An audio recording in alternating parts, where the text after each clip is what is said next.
post. And you are in Vienna, Australia, right? Not Australia. We do not have kangaroos. It's Austria. Austria, there you go. Peter, we're live on Facebook. There we go. Rock and roll. All right, so let's do this.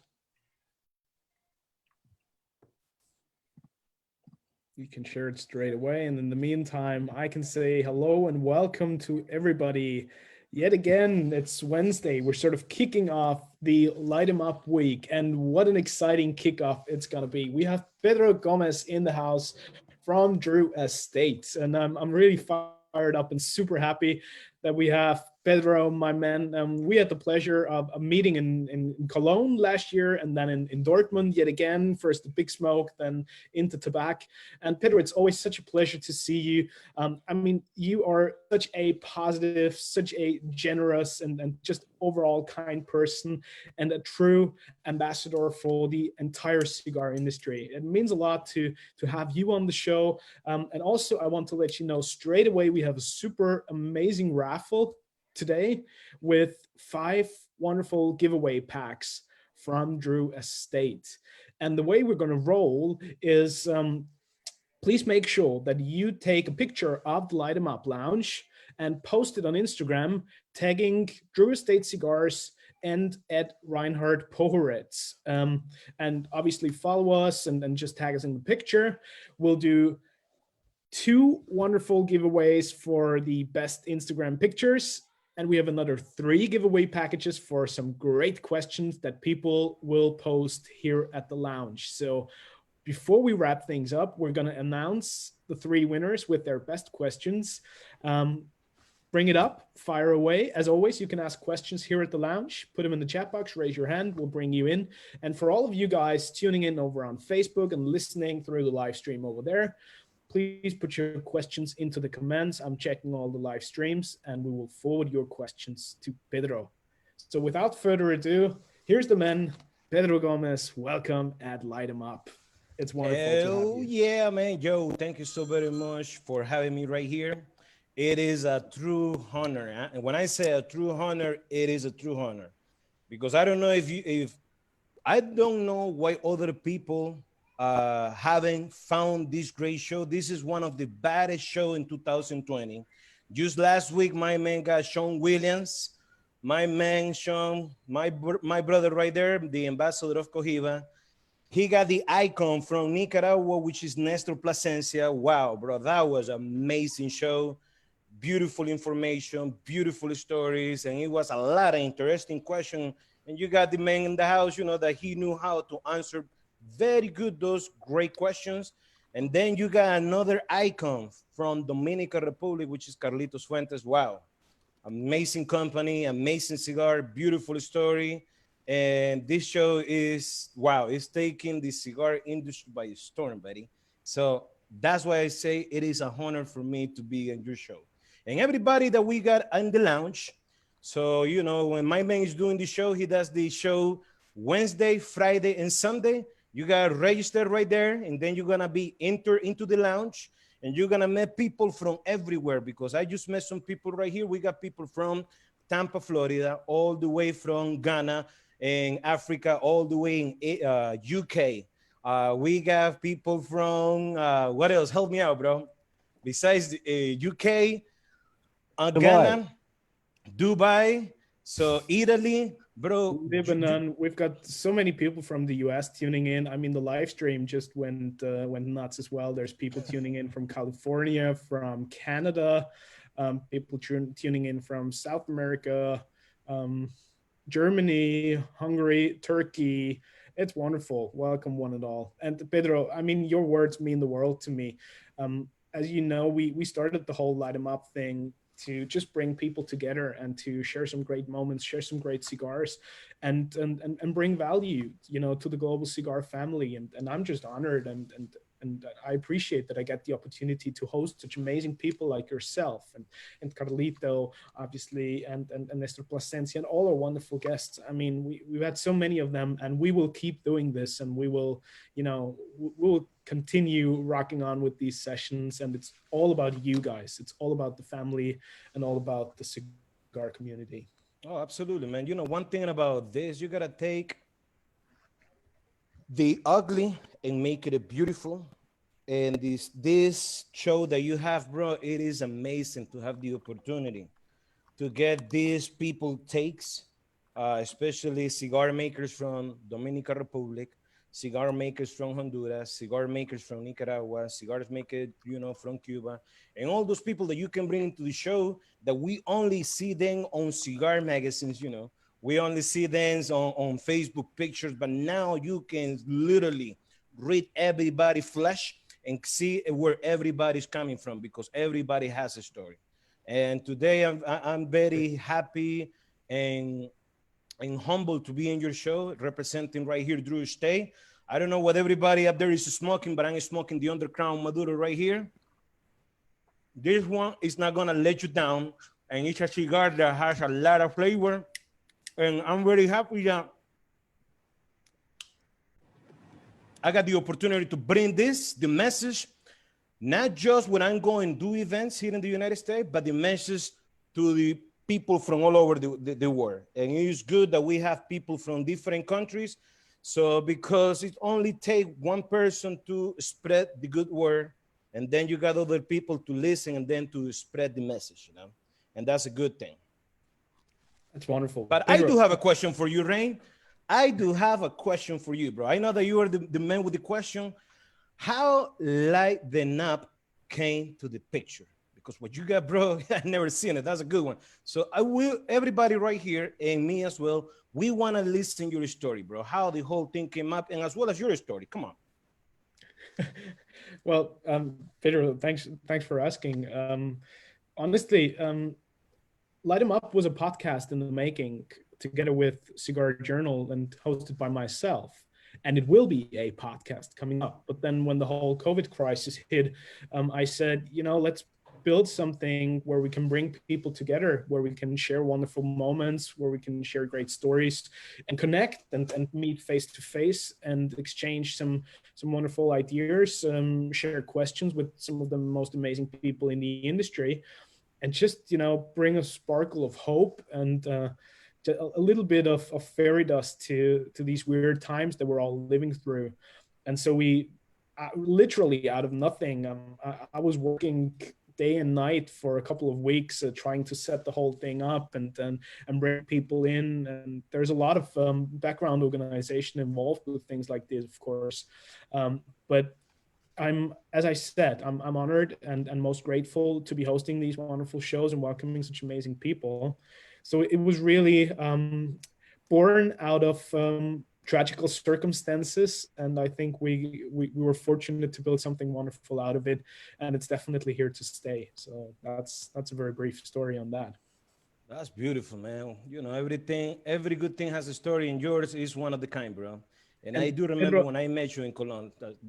The one thing that I truly appreciate and that I love so much is we come from different countries. You being born and raised in Estelí, me coming from Vienna, Austria, but we sort of both came from a humble background and learned early on in life that we got to work hard for everything and nothing in life comes easy.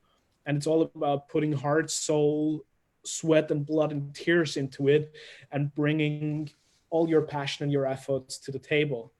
Tell us, how did you actually start in the industry? And I know there were a couple of things before cigars, but give us a brief intro into how Pedro Gomez ultimately ended up with Drew Estate.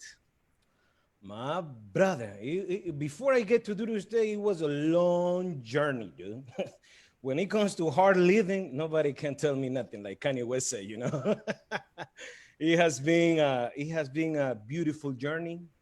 A lot of ups and downs, but God has been very good to me, and I have been very blessed to meet people that has been helping me out, you know, because life is about a network, but most importantly, life is about how you treat other people, you know, because we are in a system that we depend from everybody. So before I ever joined Drew Estate, well, I was born and raised in Estelí. I remember that growing up in Estelí, I saw few cigar factories here, few cigar factories there. Even my older brother, used to work for a cigar factory.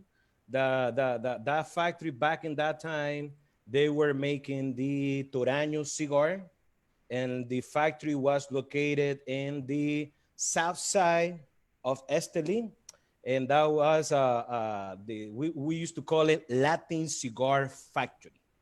So my brother used to work there as a roller, and I do remember that my mother used to send me with, dropping him his lunch. And, I kind of figured, that there were a lot of people working there and there were other factories around. And the thing about Estelí, we don't have numbers in the houses. Everything comes back to what is the most popular spot. Like we take as a reference, oh, I live from Cubanica, which is Padron Cigars in Estelí, from Cubanica 2 blocks to the east, from Cubanica 2 blocks to the south, or from Niperdomo, 3 blocks this way. So I remember that, and I remember there was a lot of people working, but to me, I was still little. I was maybe 10, and that's when having, 3 siblings and having my mom, single mother, it was a very hard living right there. So my mom said to me, hey, Pedro, you need to work and you need to provide for the house. And I was like, for sure. I have been always, and have been thinking that family comes first no matter what. Everything is about do it good for the family, because that's how life and that's how God is going to bless you at the end of the day, So I start to work in a saddle shop. So this is how you start to learn all the rounds and how to kind of being strong, because life is not even a joke. And it took me 3 years to learn how to make saddles. But at the same time, I was the go-to guy in the saddle shop. And as you already know, when you got co-workers that are older than you, they always pick on you. So bullying, until now, I know what bully is. But bro, when you grow up with those guys, they make you strong. And then you start to see life in a whole different perspective. And you start, in order to kind of move forward, you have to be, you have to have that street smartness, Yeah. So I dropped out of school for 2 years, and then I decided, bro, the only thing that I have to make something out of me and Estelí is I have to go back to I have to go back to school.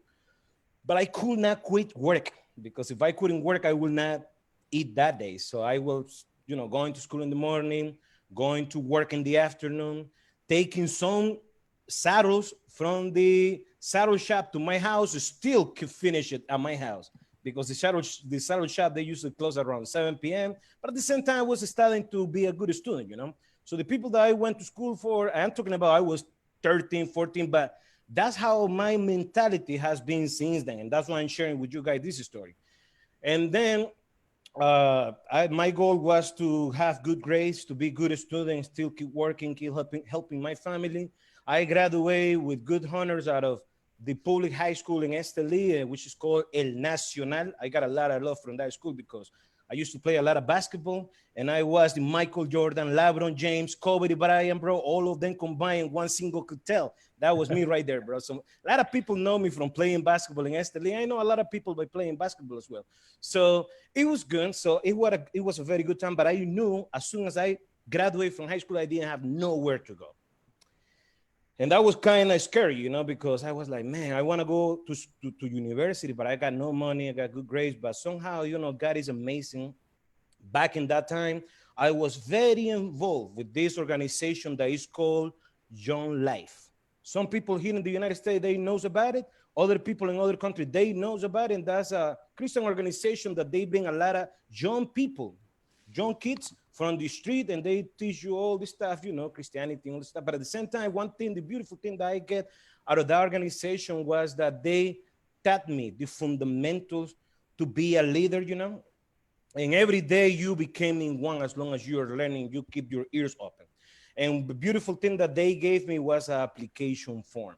The application form was a full scholarship paid by the United States government and managed by Georgetown University. When they gave me the application form, they say, bro, I don't know if you would be able to win it, but a few years back, other leaders have applied for it, but nobody have ever the chance. But you don't have nothing to lose by trying it out. I was like, I got the application forms. I was like, bro, this is it. And I start to pray every day, to pray every day. So long story short, after a year of then sending me application forms, me, answered all those different questions, sending those application forms back. A year after, I got the scholarship out of 300 students that applied in 2003. And by 2004, August 2004, I got the first opportunity in my life to be able to go to the United States with a full scholarship that was based in international commerce. When I got to Iowa, which is in the Midwest, I mean, you meet a lot of Latin people right here in Miami, bro. Everywhere you go, people throw the Spanish in your face. But in Iowa, dude, you don't get none luck, none of that, bro. So it was like me, trying to learn the English, taking classes, with a translator. And at the end of the day, long story short, I make it and I graduated and I was, my mind was to go back to Nicaragua to find a job, God knows where, but I was very happy to see my family after 2 long years not seeing them. And I remember when I was in Iowa, my classmate, they said to me, hey, Pedro, my dad has a company, dude, and he loves you to death. So he would like to offer you a job, but I knew that I had a student visa. So I could not overstay my visa. Otherwise, I would be in serious trouble. I will cut off the opportunity for future students. So I say, forget about it. If you're going to do something in life, you got to do the right thing, even though by doing the right thing is the most painful thing. Because going back to Nicaragua, nobody was waiting me with a job, hey, we got this job for you and this is it. I was like, went back to Estelí, trying to figure out what I'm going to do. But I knew that I was like, whatever I can get as work, I will do it, So the first thing that came to my mind, knowing that in Estelí there were factories in town, not as many as there is right now, but factories. I went to every single one of them. And every time that I got the opportunity to share this story, because to me, this is not about me, this is about Drew Estate. But I'm glad that you asked me that question. And it's good to go back to the old good days. So I went to all of them and they said, well, we don't got nothing. They got my resume and they said, well, we might give you a call, oh, the boss is not there, So my last hope was in Drew Estate. And my last hope was because I was like, well, this factory right here is small factory, but because seriously, that August 2006, Drew Estate factory was a small factory in town. But one thing that I knew that not to make, well, a lot of us, the locals knew, was the Drew Estate was a gringo cigar factory. And that was because the factory was found by Jonathan Drew. Nobody, at that point, some people knew Jonathan because that guy was running around town, short and sandals, a lot of people he's seen running around. A lot of people knew Nicolas Melillo, back in that time he was working for Drew Estate. So it was an American cigar factory. And back in that time, if you really go back, mid-90s, the cigar industry in Nicaragua was run and on, it still is into, well, most of the majority companies in Nicaragua, Cuban American families. So it was very unusual to see a Brooklyn guy coming into town in Estelí and trying to make it happen. So the thing of what happened was that, well, I gave my resume and they said to me, hey, Pedro, we don't got nothing for you. I like your resume. I like your interview, but I don't have nothing that I can offer to you. But, if you want to work, come tomorrow and you're going to start from the bottom. And then the guy thought, which was Nicolas or Rubio, they thought that I will not take the opportunity. I was like, bro, if you give me the job, I'm here 7 a.m. tomorrow. So I show up to work, with my notebook and my pen and start to learn from everybody. But at the same time, I was the go-to guy as well. I was the go-to guy in the saddle shop. I was the go-to guy at Drew Estate Factory. I was the coffee, Pedro coffee, Pedro ice cream, Pedro cake. And why Pedro ice cream, Pedro cake? Because every day of the month, everybody that was the birthday was falling that month, I was mean, they called me, hey, Pedro, let's go and get some cake. And you will start to, share the cake with all the birthday guys that we got in the factory. So stuff that nobody want to do it, I was fucking, sorry, excuse my bad word. So I was doing it because to me, being in the bottom has been normal, you know. Everything in life is about how thick your skin is. And the cigar business is a tough business. You really have to love it, you know, because every department where you work in, as romantic that it sounds, being in the cigar lounge, traveling all over, in this case in the United States, sometimes going to Europe and have the opportunity to travel all over Europe and going to all those different countries that somehow you find people that love cigars. Cigar for them is a lifestyle. Cigar for them, it is an opportunity that opens a lot of doors. And then they meet a lot of great people, a lot of good people, even famous people, celebrity, you know. But the people that work in the industry, that's a whole different animal. So come back to story.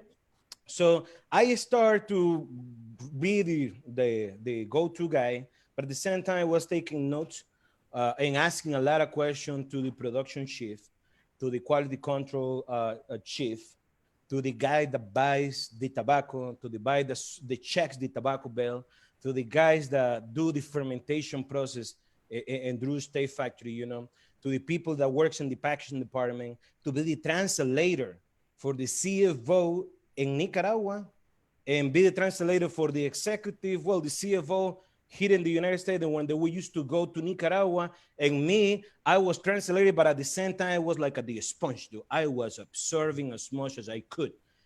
And then out of the blue, they said to me, hey, Pedro, since you have a very good English, so for now on, so, you know, every day we got some backpackers that they come to the factory and they want to have a tour because they don't got nothing to do. So you're going to be giving those people a tour. I was like, sure. I got these people from everywhere, bro. You name it, from France, from Spain, from the United States, from all over, bro. They were coming to the factory expecting to have a 15-minute tours. They just want to take some pictures and, you know, because they didn't have nothing to do. But to me, I took my role very seriously.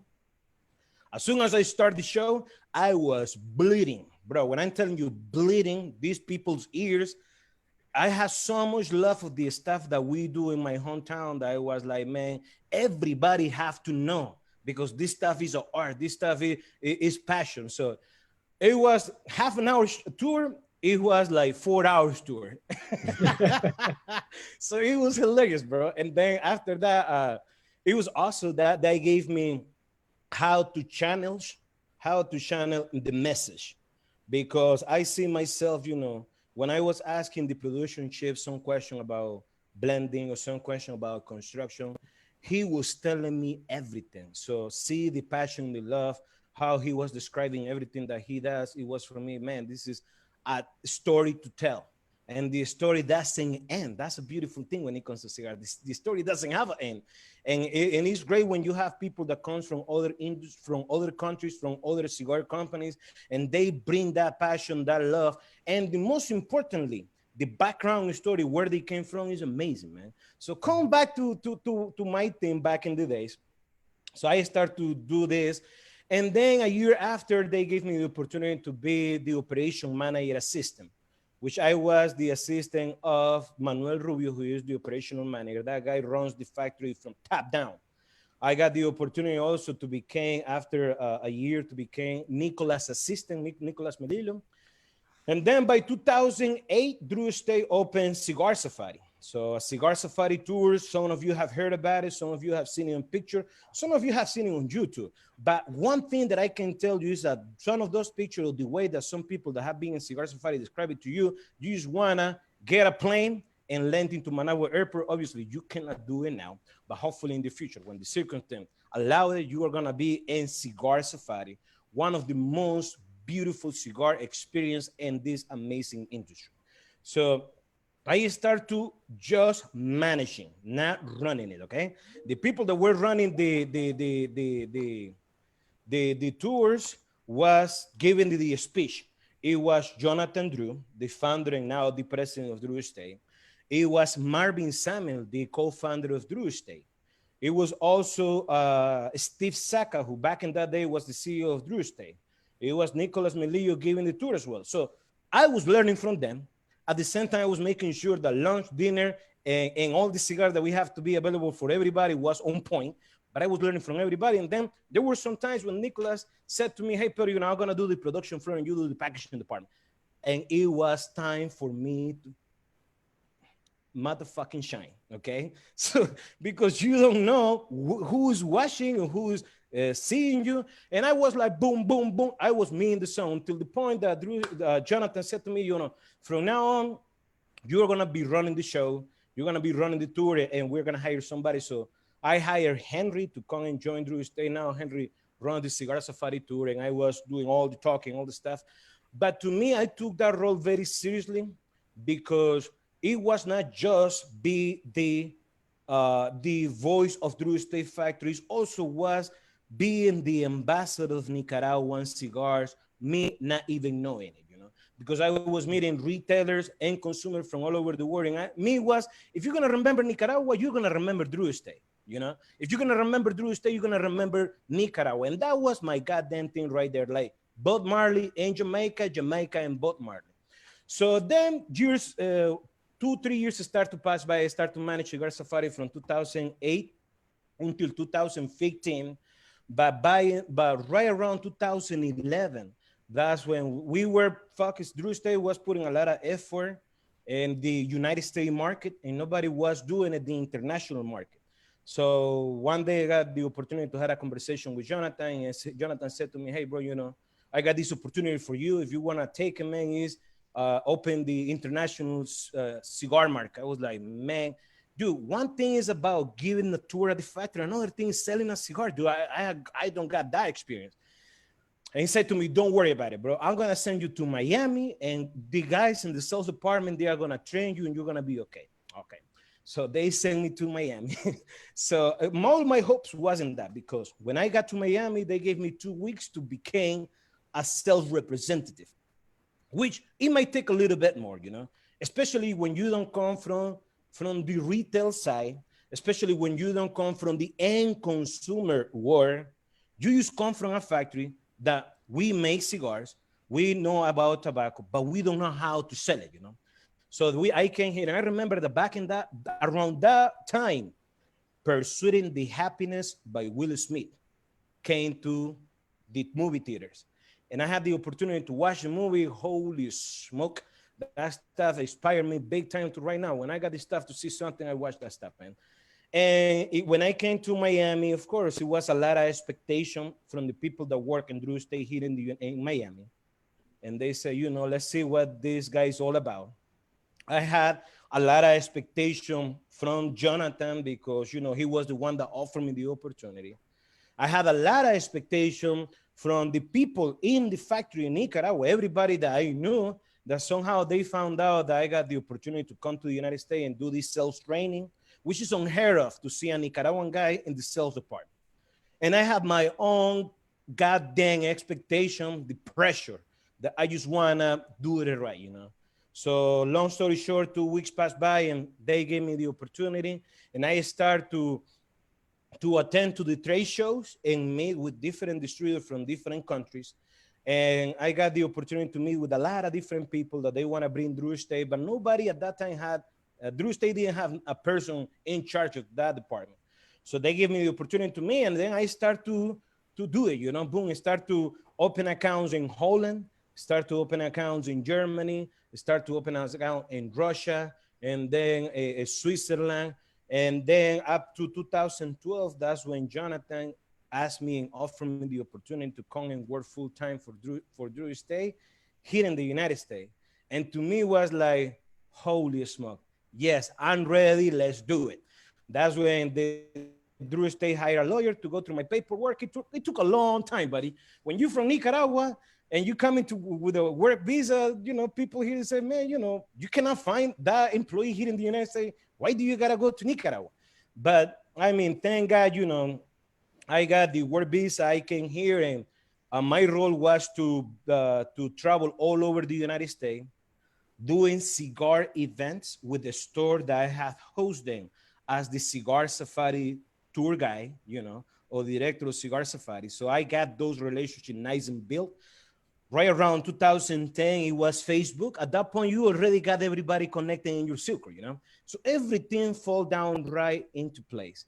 So then a month passed by. At the same time, I was spending 6 months in Nicaragua, doing the cigar safari tours, and the other 6 months I was traveling around like the Rolling Stone, doing cigar events all over the United States. It was like, hey Pedro, we got this event in New York. Oh yes, you going? Yeah, hell yeah, man. I ain't never been in Manhattan. I want to go and see Times Square. And I was like, boom. I was in Brooklyn, from Brooklyn to LA, from LA to Seattle, from Seattle to Texas, from Texas to Iowa, from Iowa to Tampa, Tennessee, bro. The only state that I have never been in the United States, I can count out with my right hand. New Mexico, I don't know if we got a, if people smoke, well, maybe there is one cigar store in New Mexico. There is another one, North Dakota and Idaho. Never been in those states. Other than that, I have been everywhere. And the thing is this, to me, I never imagined going back in my childhood days, which was very tough, to growing up in a third world country. Forget about expectation, bro. Expectations are when you see other people succeed. Expectations are when you see other people doing well that somehow started from the bottom, but how the hell you gonna see expectation when everything is the same every single day, you know? You gotta come out with those expectations out of your crazy dreams. If you wanna accomplish big things in life, you gotta dream big. If somebody will ever tell me, hey, Pedro, you are gonna be the factory spokesperson for Drew Estate, you will be June 3rd, 2020, in Lighten Up Show, and a live show that broadcasted on internet, and you got people from all over the world, and they are gonna be listening to your story and what you represent. I will be, if somebody will tell me that stuff in the saddle shop, I would be like, bro, you are out of your mind, you know? But this is the thing, that things happen at the right time. Everything happened for a reason, and luck doesn't exist. What it truly exists is coming at the right place, at the right time, most importantly, with the right people, and not just to forget about it. You have to really know what is the advantage that you're gonna take out of that opportunity, and how much is gonna be the sacrifice that you're gonna pay as an ultimate price, because every opportunity brings a sacrifice.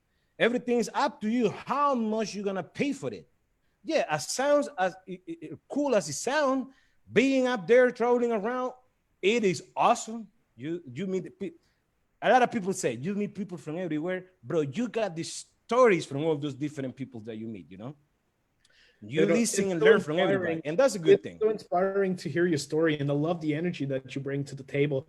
And it's another reassurance that ultimately, you know, the entire cigar industry and the entire cigar family is all about people and the passion that people like yourself bring to the table. Just in the meantime, Figo had a question regarding your personal story, so let's bring him in for a second. Pedro, what's happening, brother? Yo, we got Tampa in the house. My man, thank you for being here. Yeah. So look, while you're talking about your story, I know something that's near and dear to your heart. Everybody knows about the Nica Rustica. But you want to touch a little bit on the El Brujito a little bit? I know that's something near and dear to your heart. My brother, El Brujito, aka Nica Rustica. Nica Rustica was a project that was born in Drew Estate, but the project was more about Estelí City, you know. The cigar is an amazing stick, and when a cigar has, every cigar up there should have a memory story. Every cigar should have not romantic, but a memory that people are gonna remember, you know. So El Brujito, it came from, especially in the logo. El Brujito, if you look closely to the logo, right behind it, there is a little symbol. The symbol is a petroglyph that was found in a rock. The rock has been around way before the Spaniards came to America. And that was done by the indigenous, that back in that time, they used to live in that area.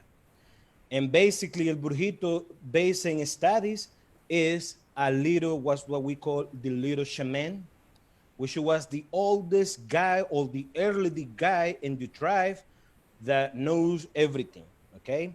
So one thing that El Brujito did was that he smoked tobacco.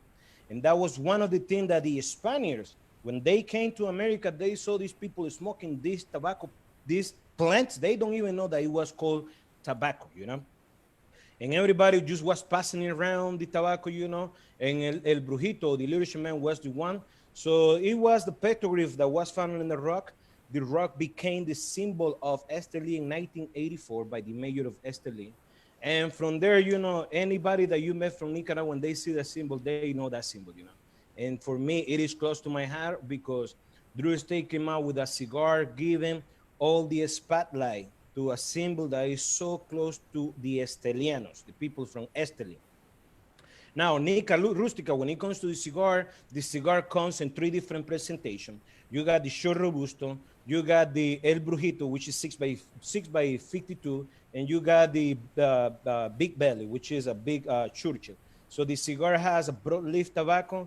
The same tobacco that you find in the Liga Privada number 9, you find it in El Brujito as a grapper, but the primers come from the middle part of the plant. That's what we call piso. That's where the flavor is. So the strength is not so high, but the flavor is right there. So what you get out of El Brujito, of course, the flavor is 100% from Nicaragua, is a very nice, complex, rich, earthy taste. And that's what you get out of Brujito. It has a very nice, friendly price right there. It has a very good, nice price point. And it is good that a lot of people have enjoying it. And it is amazing when people have the opportunity to read the story behind, because that story is a legit one right there. Thank you, brother. That's a good one right there.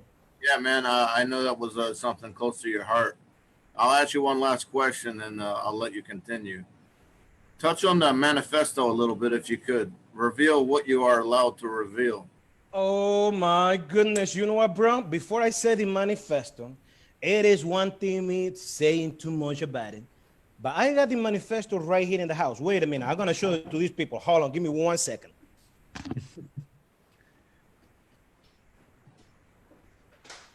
Reinhard, where do you see the cigar? I have already seen pictures of it. So, yeah. But I'm really right, Figo. That's a good one right there, man. And with your question, I'm going to touch a lot of different points. What is the manifesto? The manifesto is a beautiful cigar that I got it right here. You'll be like, what the hell is in that? This is a coffin, very elegant coffin, that brings 2 super lanceros right here, okay? The cigar was first ever created for Jonathan Drew's personal event. And what Jonathan does, and what he has done, all the years that this guy has been in the industry, he has been traveling non-stop. And before that, he spent a lot of time in Nicaragua. The guy was literally another Esteliano with a gringo accent, you know. But the last, maybe more than 10 years, I think way more than that. Maybe the last 15 years, Jonathan has been traveling non-stop, and he goes to do events in the cigar stores. And when he goes there, he brings those manifesto back in that time, which it was a lot of people were making the line, a huge line. And for Jonathan, everything has been about that personal connection. It's not about this cigar, like Carlito Fuentes says, it's about the people, you know?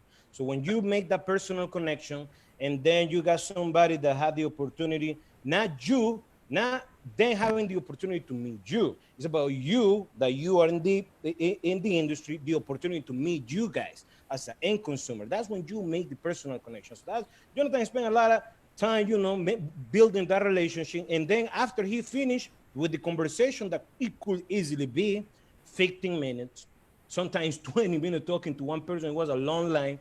The guy at the end gave the manifesto signed by Jonathan, and the guy was thrilled to get those rare cigars from Drew Estate that have never been for sale. And then 2 years ago, Drew Estate and Jonathan gave me the opportunity to bring these cigars to my personal events that I do in the retailer store across the United States. But 2020, as you already know, I don't have to be the breaking news when it comes to that. We cannot longer travel anymore. So we are doing virtual events. Our official Drew Estate virtual event took place the first May 2nd.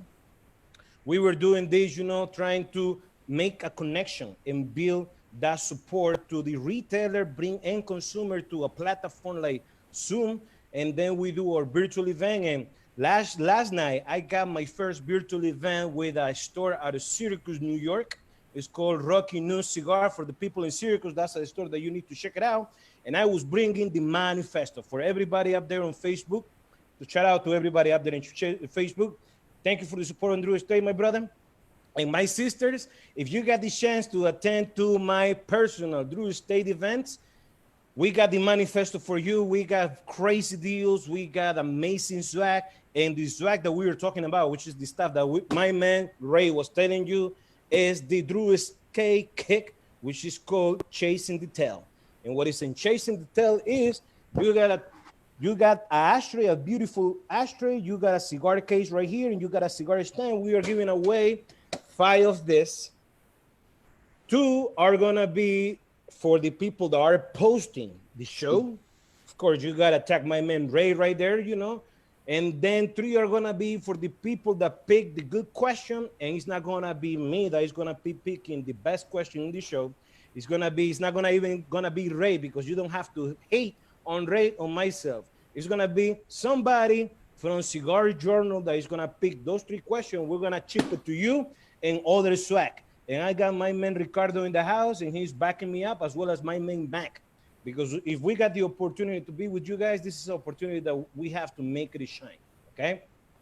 So thank you for the question, brother. And yes, the manifesto is a huge Lancero, 11 by 40, never for sale, never will. Is a complimentary smoke by Drew Estate Factory to our Drew Estate lovers up there.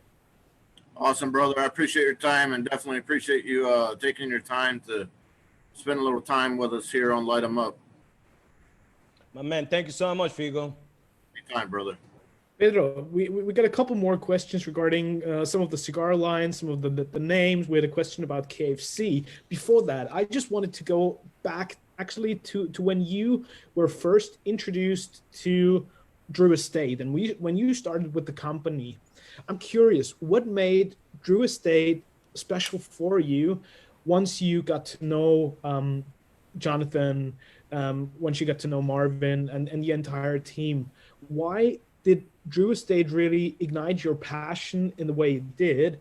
And why did it make you last with the company for as long as you did? And you had so many hats within the company. So I'm really curious, what grabbed your attention there? What made Drew Estate unique for you? You know what? One thing that Drew Estate has, and I appreciate the fact that other company has, is that in Drew Estate, from my own personal experience, Drew Estate makes you feel as a family.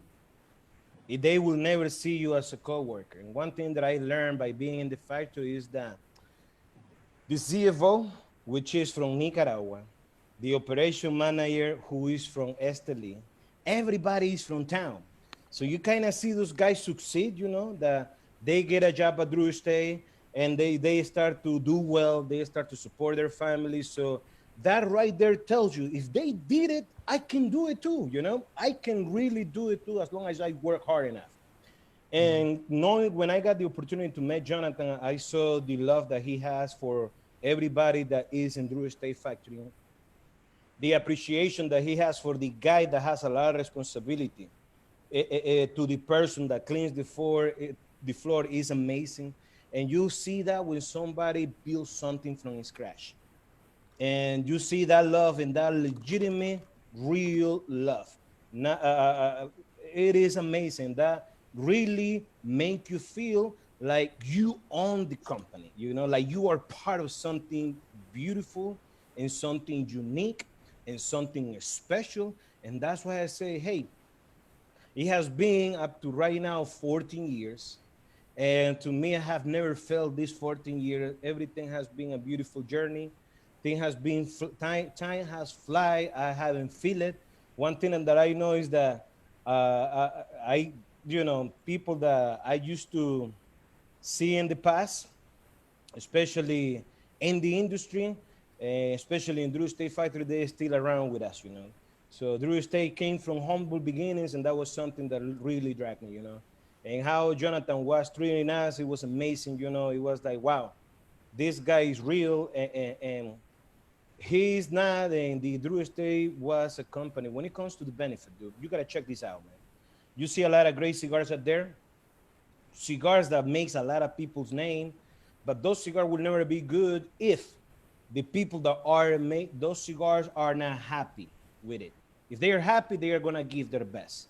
So from everybody, from the guy that is working in the fermentation process, the guy that is doing the inventory in the tobacco warehouse, to the guy that is punching the cigar, rolling these cigars, letting the art passing the bands and putting the cigars in cello, to the guy that is putting those boxes into master cases, then they are putting that stuff in containers.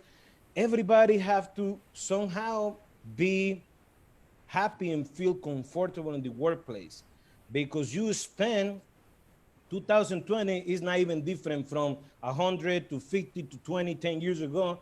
You spend seriously 75% of your time in the workplace. So if the workplace, you don't love it, forget about it, bro. You are just living a miserable time.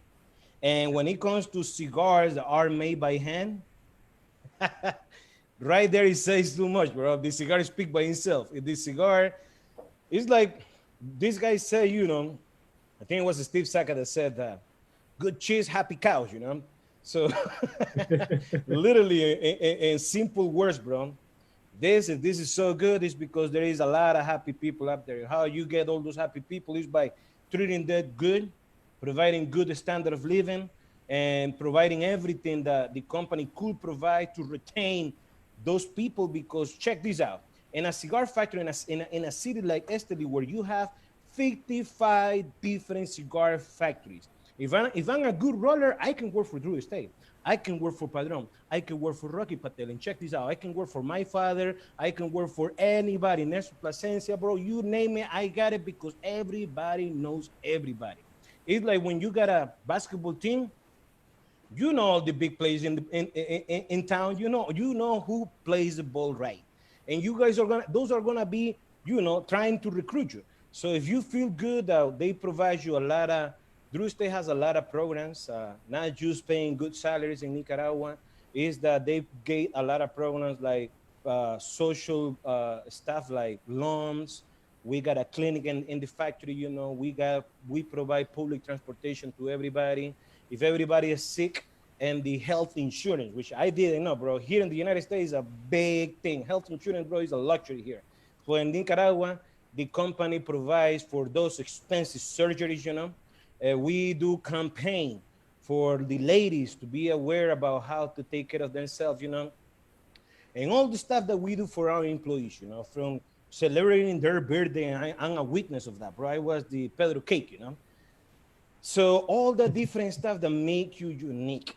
So it's not about clacking and clack out, like going to work, clacking, getting out of work, clack out, I'm done with this place right here. Let me just get to my house and forget about this long day. No, it's not like that, man. And it's good that the camaraderie that Drew State has built in the factory, that everybody's equal. So when we celebrate stuff like somebody's birthday or Mother's Day or Father's Day or Christmas, we do a big dinner. Supervisors hanging out with the people from the accounting department, the accounting department hanging out with the guys from the supervisors, it's a beautiful thing, dude. And you don't see that drop ceiling that you might see in other company, that in order for you to talk to the boss, you gotta talk to that guy. That guy have to talk to the next guy. And eventually, your story will be told to the boss, and at that point, the story is over. You know what I mean?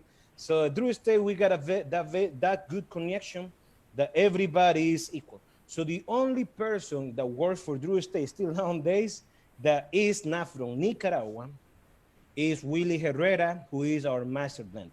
Other than that, dude, everybody is from town. Even before I came to work for Drew State, I knew Jesse Flores, who used to be the head of So Culture Studio. We grew up in the same block, bro. It was funny seeing that tall guy. Well, he has been big, Well, I'm not gonna say fat, but he was big, with a lot of tattoos, speaking English. And I was like, man, who the hell is this guy, at that point, Jesse was not even working for Drew State, but Drew State brought so many good things for all of us in Nicaragua. And all the stories that I have been telling to you in a very humor way, it has been true stories, bro. And I do one thing that I can tell you is that nowadays you see Drew Estate, which is for me, I say it very humbly, thank you so very much. A lot of our cigars in other countries, but when I first started in Drew Estate, and the stories about Drew Estate went like this.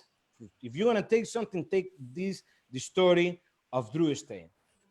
Drew Estate started off in the World Trade Center by Jonathan Drew and Marvin Samuel. They have a push kiosk, a push car kiosk type of thing, you know. And they were selling cigars back in that time when it was good for people to smoke indoors. So they were selling a lot of cigars. That was during the boom. And you know, at the boom, you can hear all those old timers telling you how great it was. And for the end consumer, they will telling you, oh my God, they were great cigars, but it was a lot of crappy cigars because it was a whole fashion trend, dude. So it was a good thing. So the cigar, the first cigar brand from Drew Estate was La Vieja Habana. And that cigar was made in Brooklyn, New York by a Dominican guy. Unfortunately, the guy passed away. Jonathan was forced to find somebody to make a cigar for him. Obviously, you were not gonna find nobody. There were a lot of people right here in Miami and Little Havana, but he said like this, bro, if I'm gonna go to the root, if I'm gonna go to places, let me go to the root. If you have ever seen American Gangster with Delson Washington, when he made the trip to I think it was to Singapore or the Philippines, some of those countries, you know, he went straight to the root. So he came to Nicaragua. That was in mid-90s. That was a place where that you don't want to be in Nicaragua. Nicaragua was going through post-war time. From Plasencia, he was telling the stories, you know. And I don't want to steal his thunder, but what he was saying to you last week in his show, it was a true story, bro. Nicaragua went to have a popular revolution, then to have a civil war, then we had an embargo. Dude, it was nasty. It was a bloody, nasty as you could ever imagine. And then the war ends in 1990. We have the first time that we have democratic election. Me being born in the mid 80s, it was currently normal. Listen, helicopters, you know. Not just listening to the radio because we couldn't have TV, you know. We was the radio, listen that a town close by got bombarded, you know. And it was nasty, bro. All the stuff that you don't want to hear in the news, we were living that stuff.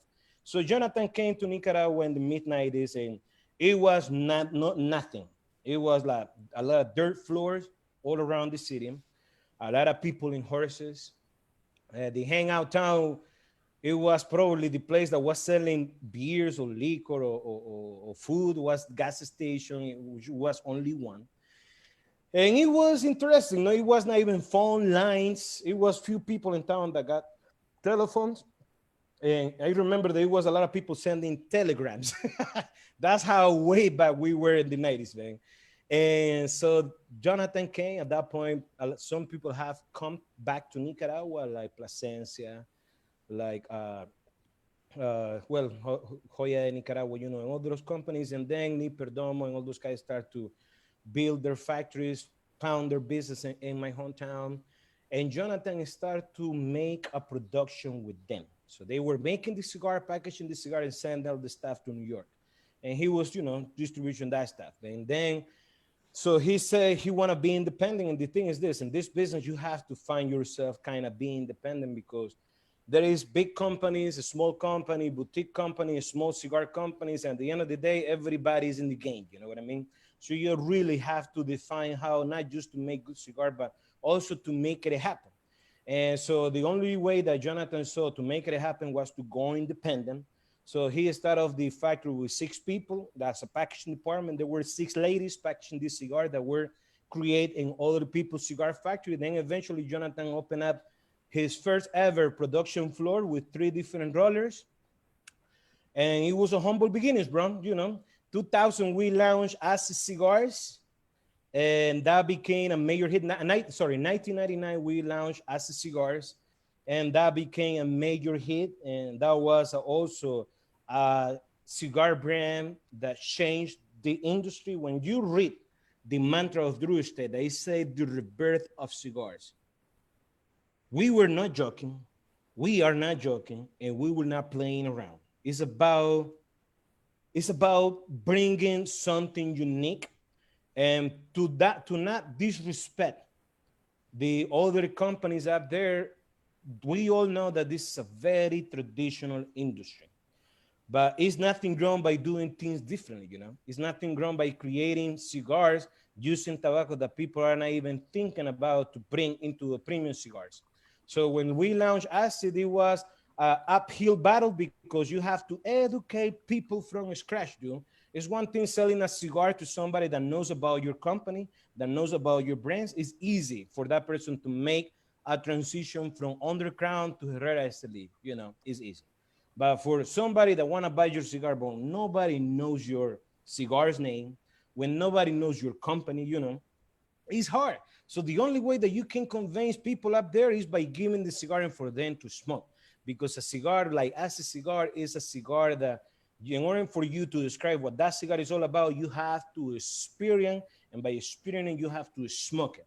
The cigar is a mild to medium smoke, nothing that you have ever tried in the cigar. And what the Acid cigar has done for the industry, it has bring not just a lot of benefit to Drew Estate as a business, because we have grown our portfolio of different cigars that we had, but it has been because Acid is the one that pays the bills. And by having a strong cigar brand like Acid that brings the cash flow to the company, and we are able to buy tobacco, that's when you see the Serie Único, like the Velvet Rat. Somebody was smoking the Velvet Rat right here, like Liga Privada, like Serie Único, like the Year of the Rat. There you go, my brother.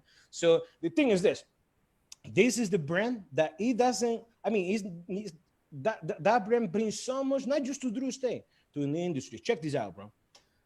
When people that smoke Acid cigars, and they start to smoke and they start to enjoy it, and then from there they go and try other stuff. It could be mild to medium traditional smoke. It could be Oliva G, it could be, Macanudo, it could be anything. So if you got something that could bring new cigar smoker, because the thing, the real true fact in this business is that cigars is like the underground favorite hobby. And why do I say the underground favorite hobby? Is like when somebody that listen hip hop, people that listen to hip hop in the radio, they think that Drake is the greatest artist out there. Drake is good, but then you got, Tupac Shakur, you got Nas, you got Wu-Tang Clan, you got all those hardcore rappers that you gotta, in order for you to know it, you gotta go deep. And we're talking about the underground favorite hobby. In order for you to experience what cigar is all about, is about going up there, meeting people, going to people's lounge and talk about and ask questions. Forget about talking about cigar. You cannot even talk about cigar when you don't know about cigars. Just listen to other people, And the beautiful thing is that you're gonna be amazed the quality people that you're gonna meet. Cigar people are the best people that you could meet, way better, without due respect, to other.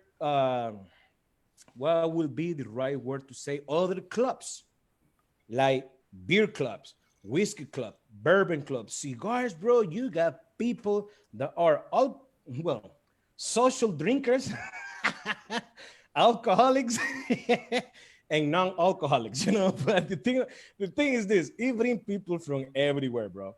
And it is amazing that we got the opportunity to be in your show, my brother. And that's what's up right there with Drew Estate. And yes, so that was 1999, one house we were renting in Estelí. Because I don't want to lose track of the story, because I know that somebody's going to ask something else, but I'm just going to finish it up with the Drew Estate story really quick. Long story short, I know that when I talk too much, but I'm going to make it short for you guys. So it was one house. We could not afford to buy a factory, bro. It was like renting a house, and then from one house, it was a second house, third house, number 4, 5, 6, 7, 8, 9, 10, 11 houses by 2006, I'm sorry. And I do remember that when I joined Drew Estate in August 2006, I thought that Drew Estate factory was the house, two-floor house, and that was it. No, bro, you gotta go. They were saying, bro, go to the packaging department. So I gotta go to the packaging department, which was like 10 blocks down the road. And then after that, you gotta go to Chema to go and see how the fermentation is going and see if we got that tobacco available so we can go and pick it up. So the tobacco warehouse was like 20 blocks down the road. So we got Drew Estate factory all over the town, dude. So that was in 2006 when Drew Estate bought a piece of land in the west side of the city. And check this out, bro. It's true story, dude. In Estelí, when it comes to big buildings, we don't have like 10 stores buildings, bro. The biggest building is the church. It's the cathedral, bro. The cathedral in downtown Estelí. That's the biggest. The biggest that you can get is that. So in 2006, they bought the piece of land, and they hired a construction company out of Nicaragua because there was not a construction company that can pull that project out, the package, you know? So they brought that construction company, they started to build that stuff. And a lot of people in the neighborhood, they thought that it was a church or a cathedral getting built. And a lot of people in the industry, they thought, man, this gringo, which was Jonathan, this guy is losing his mind. Who the hell is investing a lot of money in a huge building? If I was him, I would be buying tobacco. I would be buying a tobacco farm, growing my own stuff. But what Jonathan had in mind was like, no, I want to have my own cigar factory. This one is not going to be just, this cigar factory is not going to become not just the biggest cigar factory in Nicaragua. This cigar factory is going to become the most beautiful cigar factory in the world. If you ever have the chance to go to Drew Estate Factory, you will think that you are walking around in a museum because we got, bro, beautiful. Bro, you see this one right here is the Underground Sungrown. We got a massive logo of the Underground Sungrown in one of our walls. We got a lot of art that is done by our local artists in Estelí. And by doing that, a lot of people didn't see that one coming, that we built a beautiful resort in Drew Estate Factory from scratch, bro. We bought other people's land to extend the space of Drew Estate Factory to have in the back Cigar Safari, which is Cigar Safari, you know, for some people that we got in the lounge. Thank you so much for hanging with us. We got the people come from all over the world, from retailers and consumers, bloggers, cigars magazines, and they come. We got a accommodation where we have 18 rooms, a beautiful pool. We got a lounge. We got the best chef in town, dude. When you travel, you know, the first thing that you remember, forget about the good time that you're going to have when you go into France. Forget about how drunk you're going to get with those wines. You're going to remember that country with the food. So to me, it was a number one priority to have a very good chef. And when I was getting the team together for Drew Estate, I went to the CFO. I was like, hey, bro, you know, out of the announcement that I put in the radio, I got a lot of resume, but this guy really convinced me with his resume. And the guy has been working for this little tourism resort in Estelí. He has had like 12 years of experience. So I want him to be in my team. And for me to really recruit that guy, this is the salary that I'm offering him. And the guy said to me, the CFO said to me, Pedro, are you crazy, man? Man, that's a huge salary right there. I was like, hey, Rene, let me tell you something, bro. If you got the opportunity to take your wife for your anniversary, okay, and you got a very fancy restaurant with candles and mariachis, but the food sucks, okay, but the atmosphere is good for the picture. But if you got the mom and pop restaurant that they cook a beef like nobody else, which one are you gonna go? We say, bro, the mom and pop. There you go. This is my mom and pop guy that I need to have in my team. So he said, all right, Pedro, let's bring it on. So the guy started to cook, bro. So the guy cooks the breakfast, lunch, and dinner for everybody, and that's the highlight of Cigar Safari. But this is part one of them. When it comes to the cigars that people enjoy during the trip, you get the opportunity to smoke everything, including stuff that you only see on pictures. And my good example right there will be like Liga Privada Aniversario 10 year right there. And we'll be like, holy smoke, I got the chance to smoke that in Cigar Safari. Hell yeah, because you're coming to the root, bro. You're coming where everything is coming from. Then you got the opportunity to tour Joya de Nicaragua factory, which is the oldest cigar factory in town. Then you got the opportunity to do a blending section with us, bro. We laying it out for you like 15 different fillers, like 12 different wrappers, 12 different binders. It's gonna be me with a tobacco menu, telling you what to do, what is gonna be the size, the tobacco that you're gonna pick. I'm gonna be explaining you how you're gonna be doing the blending that you're gonna come up. Some blendings come out amazingly, other ones come out smokable, but everybody have fun, you know, and then everybody start to know how the whole thing goes with blending. And we tour Drew Estate Factory. We also take the people to a tobacco farm, one of the people that we do business in Nicaragua, because when we buy tobacco from everybody, and we buy the best tobacco that you can think of. We go Pedro, up there and find new tobaccos to make that's a wonderful new point. cigar brands. Yes. We had a question regarding which countries do you source tobaccos from for your various Drew Estate lines? And let's do a couple of quick fire questions here because we got so many. So let's bring in a lot of people and we'll do quick questions, quick answers. All right. Oh, okay. So that's the question. Well, when it comes tobaccos, where do you get them from? Okay. Well, first of all, you know, in this business, everything is about relationships. You can go to Estelí. If you are pretending that you're Rockefeller, nobody's gonna sell you nothing, dude. Okay, nobody. So everything is about being humble, treating everybody nice, by knowing somebody, and the other person comes somebody else, and then you got the opportunity to do business with the other people. So with Drew Estate, come back to the question was when I first started working for Drew Estate, it was a small tobacco room that we had. That it was a la bodega, which was a small little room that where we were storing maybe up to 25 bells. And that was 2006, you know. And then one thing that a lot of people don't understand about this business, in order for you to enter as a cigar manufacturer, you have to buy tobacco to create your cigars for the small batch that you're gonna release into the market. But at the same time, you have to buy double the amount of what you bought in the first place in order to increase the production in case, and hopefully, and just hopefully, this cigar take off. And just by doing that, you have to buy more and more and more tobacco. So right now, we're not gonna be talking about the past. It's good to share the past. I'm gonna bringing the past to the present, but we're gonna be talking about the present. So in Drew Estate Factory, we have a huge tobacco warehouse across the street. That's Drew Estate number 2. And 2 years ago, we did the grand opening of Drew Estate number 3. So in Drew Estate number 2, we got tobacco as a filler, as a grapper, as a binder. We got tons, up to 3 tons of tobacco.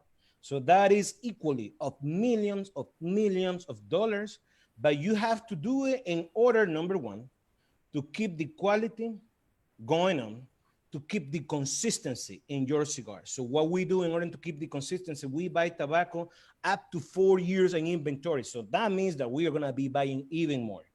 Because as more tobacco that you have, as better you're gonna be. We are not in the business of growing tobacco, you know.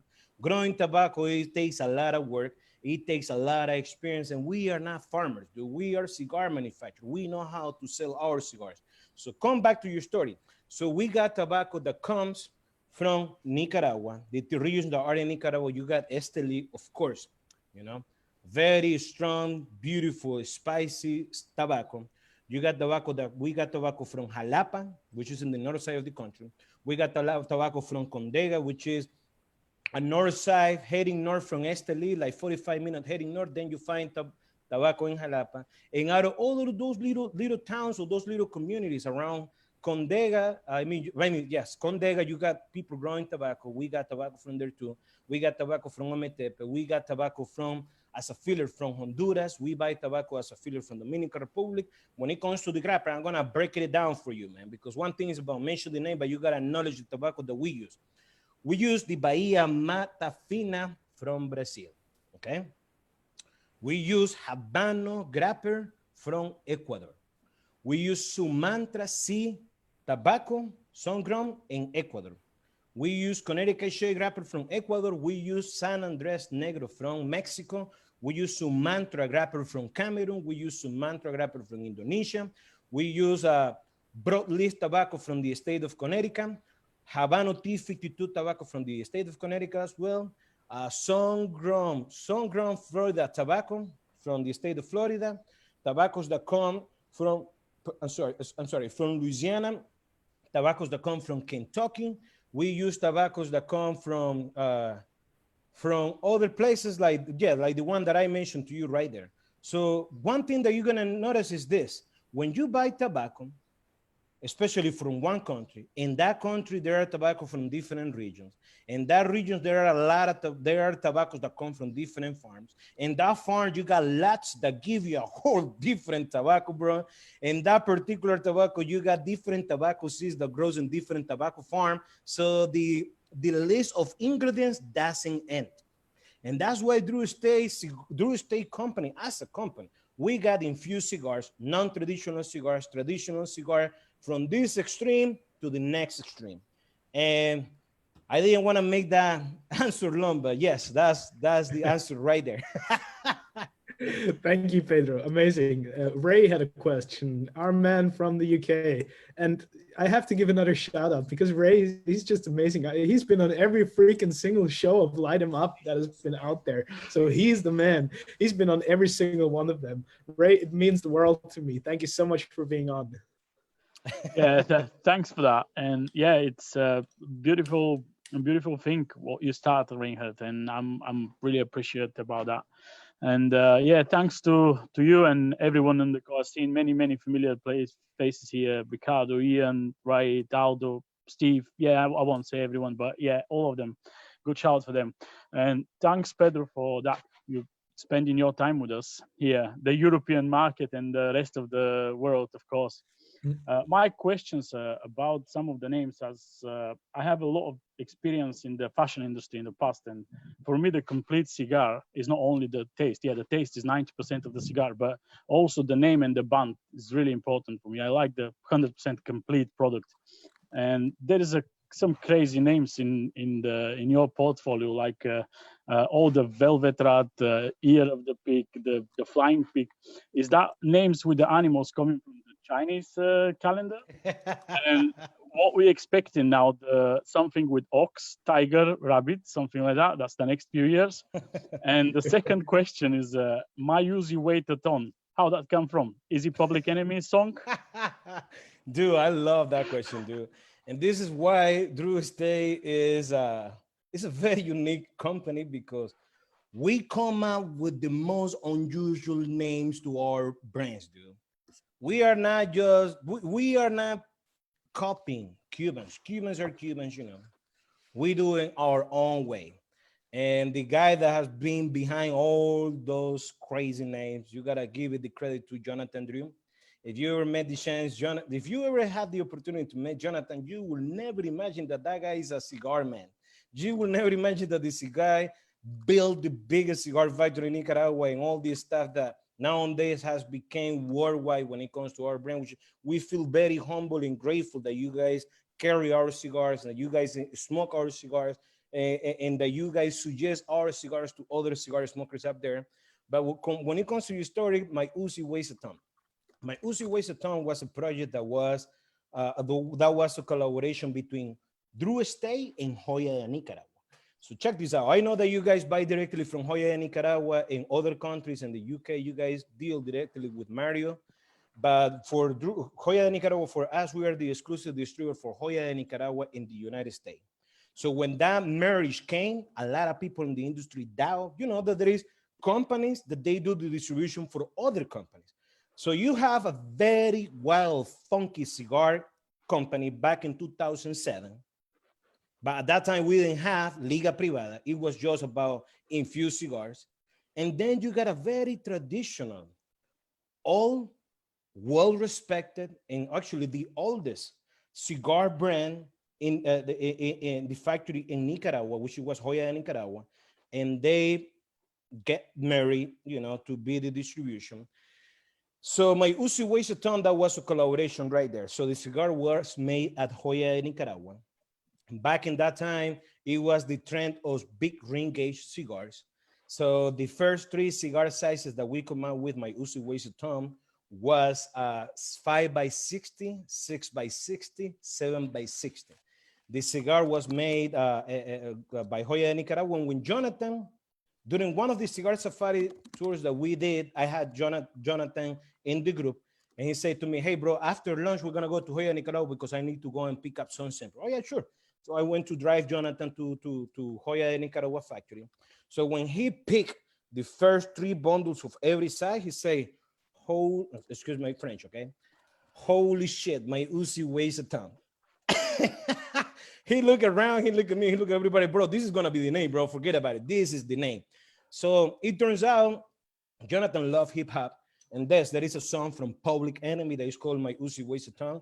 Well, good things in the industry doesn't go unnoticed. A good cigar is not a well-kept secret.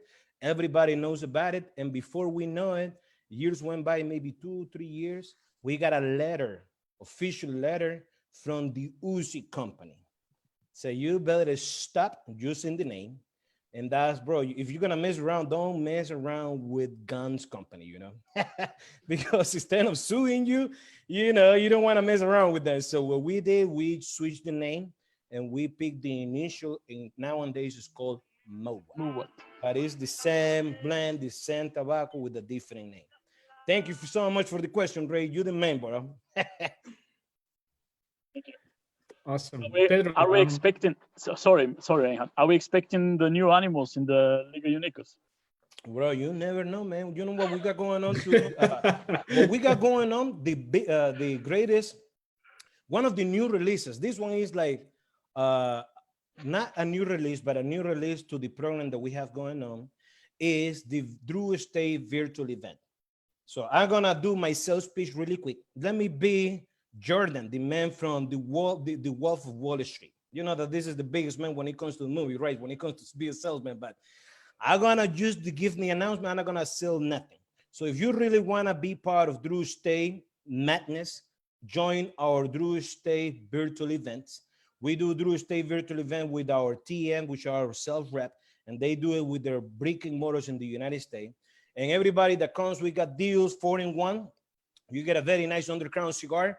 10-in-3, you get the 3 rare cigars, like the unreleased Kentucky Fire Cure with a bellicose shape. You got the Underground Dagma, amazing cigar from the Underground line. And you got the Family Reserve Pappy Van Wilcon right there. Top of that, we're gonna give you a hat and everything. And then if you buy a box with a mismatch of 20, then you get all those cigars that I just mentioned to you. You get the nice kick. And this one, we got the Drew State, but we are giving right now away the Liga Privada number 9.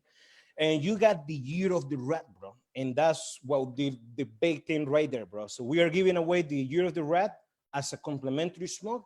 And we got the Year of the Rat available for people to buy those boxes. So any retail store across the United States that want to host a Drew State event, we're going to send you 4 boxes of Year of the Rat. And the only thing that you got to do, my friend, everybody up there on Facebook, you got to just promote it. Like my man Ray does it. Bro, this guy, he promotes his show. And that's why we got a lot of people in the house. I can see people from everywhere. And it's nice that you are sharing could be your afternoon if people are here in the United States. It could be your evening if you are in the over part of the world. But it's amazing that you guys are up in here. So, yeah, so the year that I don't know, man. So hopefully, you know, when it comes to Drew State, you never know, man. Hell yeah. Thank you. Many thanks, Ray, for your question. Pedro, I have one from Valerie Bradshaw. How do you deal with pests in the field? And have you ever had like, you know, an infestation threatening the Drew Estate production? Or is there such a thing as a crop insurance for tobacco in Nicaragua? All right, so the question is if we have ever dealt with infections in the tobacco fields or infection of beetles in the cigar factory. Well, I guess it's more about the pests in the fields as a first in question. the fields. Okay. And then the second one is whether you at some point in the history had an infestation that threatened the production. So that's probably more towards the factory side. And whether you could insure the tobacco crop in Nicaragua in some way. Man, I love this question. When it comes to, you know, every tobacco that you grow in any country out there, all of them are very, they are in risk every day. It could be blue moon, it could be, you know, paratriosa, it could be all those different sickness that you can find in the fields. One thing that I can tell you, since we don't grow tobacco, we don't have to deal with that. We buy tobacco, especially when it comes to the filler ready to go. We get that tobacco and we store that tobacco in the warehouse. We buy tobacco fresh from the air cure barn, as a good example, Connecticut shade wrapper. I mean, broadleaf wrapper from the state of Connecticut. That tobacco comes raw. So what we do from that tobacco, we ferment that tobacco in Drew State factory, and basically that's what we do. So we don't deal with that reason. That's why we don't grow tobacco, because in order to grow tobacco, you have to know what are the fertilizers that you're gonna do. You have to know the amount of water that you have to provide to the tobacco. You know, bro, you learn things every day. This weekend, a friend of mine here in Miami, he invited me to get some mangoes in his house, big ass mangoes. The guy got avocados and mangoes. And I went there, get those big mangoes, you know, to get my juice and for breakfast and stuff like that. And say, Pedro, can you believe that I have been wearing down this tree of mangoes? And I got the opportunity to talk to this agriculture lady, and she told me, stop wearing the mango trees. Let the tobacco tree stress out, and it's gonna give you a bigger and better product. I was like, shit, man. And she says something about stressing. Holy shit, man. And the guy smokes cigars too. Bro, it's the same thing, bro. It's amazing. It is the same thing that happens in tobacco too, because in the field, you have to kind of keep the tobacco plants kind of thirsty, because you are training those tobaccos to become like they are training for a fight, you know? So that's when you start to get that strength, that spiciness, that flavor, and stressing out the tobacco plant in the field has to be the key. Every factory does it differently. I mean, yes, every farm does it differently. Some people add certain amount, they water the tobacco plant a certain time. They water the tobacco plant with certain nutrients. They water the tobacco plants based on the tobacco seed that they use. So whoever asked that question, probably, well, we don't deal with that. We buy the raw material ready to go. Now, when it comes to the infestation that we could get in the factory, when it comes to cigars, you guys been smoking for some month, maybe some years, probably you have been listening to stories, beetles in their cigars, okay? So that happens because tobacco is a living creature, and the tobacco by itself delivers that little beetle, and basically is a little insect that is gonna create holes in your cigar, and by having one infected, the whole stash of cigar that you have in your humidor is gonna be infected. So in the factory, what we do, we fumigate the factory up and down, the whole thing. We seal the tobacco, you know, and the thing that we use, it dissipates after 72 hours, and after that, it's like nothing, you know. And then before we ship anything outside of the factory, we freeze everything down for 72 hours, 20 degrees below zero, 10 degrees below zero. So this way you kill the little larva that it could be where the beetle is coming from. So we have, thank God, we have never dealt with that. If we ever have to deal with that, it will be in a big scale that it could easily ruin the tobacco that we have in Nicaragua, and that will be a disaster. That's why we take that very seriously, man. Mm-hmm. The other question that we have, if you want to remind me right there, Ray? Whether there is some sort of an insurance for a crop. The insurance, yes. And that's why banks, they love the tobacco industry in Nicaragua. The insurance that you gotta pay, brother, is bananas. You gotta have Carnegie, this guy Rockefeller, and your cousin from JC Morgan behind your back, because in any given day, a cure barn can get on fire, you know. At any given day, you know, your factory could get on fire, you know, or somebody, somehow, you know, the bells just disappear, you know. Drew State, when Drew State was owned by Jonathan, we were dealing with two different banks. That was Banpro, one of the biggest banks in Nicaragua. We were the number one customer. We became the number one customer for them because the amount of money that you have to burn to keep the factory rolling is crazy. We were dealing with the bank out of New York. The amount of money that you have to burn in order to build a cigar brand is crazy. Not just forget about spending money. And I appreciate the business and the relationship that we got with Cigar Journal, but all those cigar magazines up there, you know, you gotta show the Benjamins, and you know, you got the opportunity to be in their page, and they show you everything, you know. Building a cigar brand is not just being up there and throwing money here and there. You gotta think strategically, you know what I mean? So you gotta plan and doing traveling non-stop. As romantic as it sounds, it is a lot of trouble, it's a lot of work, but it's not one man show. It's a lot of people that goes behind.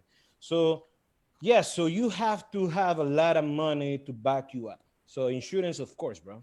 Yes. Pedro, I want to give as many people as possible a chance to raise their questions. So we'll really do a couple of quick ones. Chris was asking, if you could blend your dream cigar, what would you use as filler, binder, and wrapper, and what size would it be? Whoa, man. I mean, I have so many questions in these 14 years in the business, but this one is one of the one. Huh. You know, when I first started smoking Drew Estate cigar, I was so in love with Cuba. The cigar has a Sumatra grapper. Sumatra grapper is one of the sweetest tobacco that you can find out there as a grapper. It blends out very well with everything up there.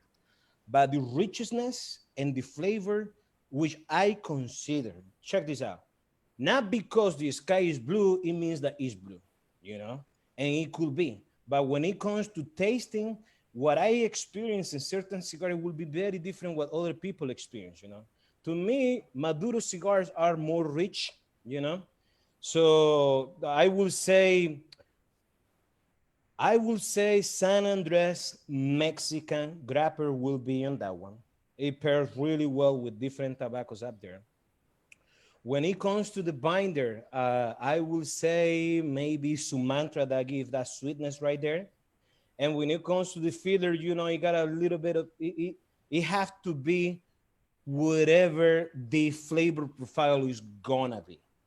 Of course, you know, it gotta be Nicaraguan tobacco in there. I'm from Nicaragua, you know. It gotta be Estelí tobacco. So if I'm gonna have that as the keystone of the blend and the filler, I have to go up there and find different tobacco that I can pair that tobacco with. Because when you are blending tobacco, you are putting tobacco in you are using tobacco from different tobacco regions, different countries, different farms, and you are using different proportions. It's about errors and try until you find like, this is it. It is like, out of all this tobacco that I have, this is it. It's like somebody that is cooking chicken, you know, and you're cooking the chicken, you know, just like doing like this, how much salt, how much pepper. You gotta put the garlic in top, you know, the garlic gives the flavor. But once you put that stuff, let's say in the oven, you have to know if this is overcooked or is not properly cooked. So just by putting something up there, probably those gonna be my thing. What are gonna be the other tobaccos in the filler? God knows, man, because there are so many good tobaccos up there. But when it comes to the grapper, that will be my grapper. And when it comes to the Sumatra, that will be my binder that will complement the Maduro taste, the flavorful that I can get out of the Brazilian, using it with the sweetness that comes from the Indonesian. And of course, it's gotta be Estelí in the house, you know. Estelí, it have to be there. And that's why Nicaraguan tobacco, Nicaraguan cigars has been getting very popular, because the tobacco that we grow in Nicaragua is amazingly. The tobacco that comes from Estelí is uncompatible. And that's why, bro, I see other companies that comes from other countries and they do collaboration, bro. That stuff is a complimentary, because who will know in London that Estelí exists in the map? Only you that smoke cigars. Who will know in Hunkinsville, Kentucky, that there is a tobacco region in Nicaragua that is called Jalapa, you know? And then, you know, you never know, from big city to a small city, if you know about cigars, you want to know everything about it, man. That's a good question right there. So what was the Vitola for your favorite cigar?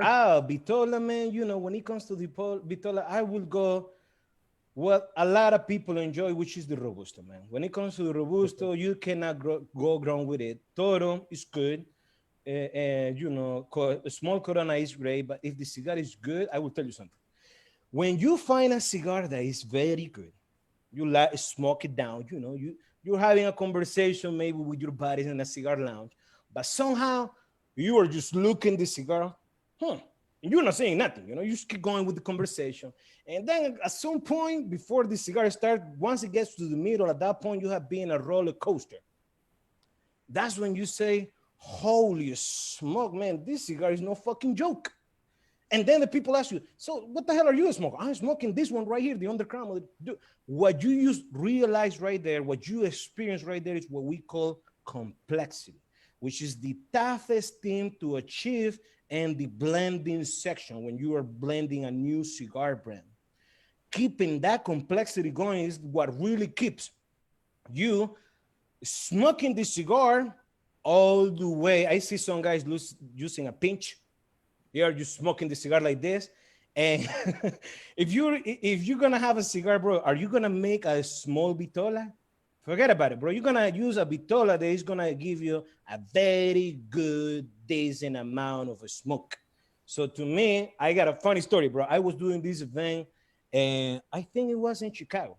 And it was a line of people, and everybody, you know, it was a multi-vendor event.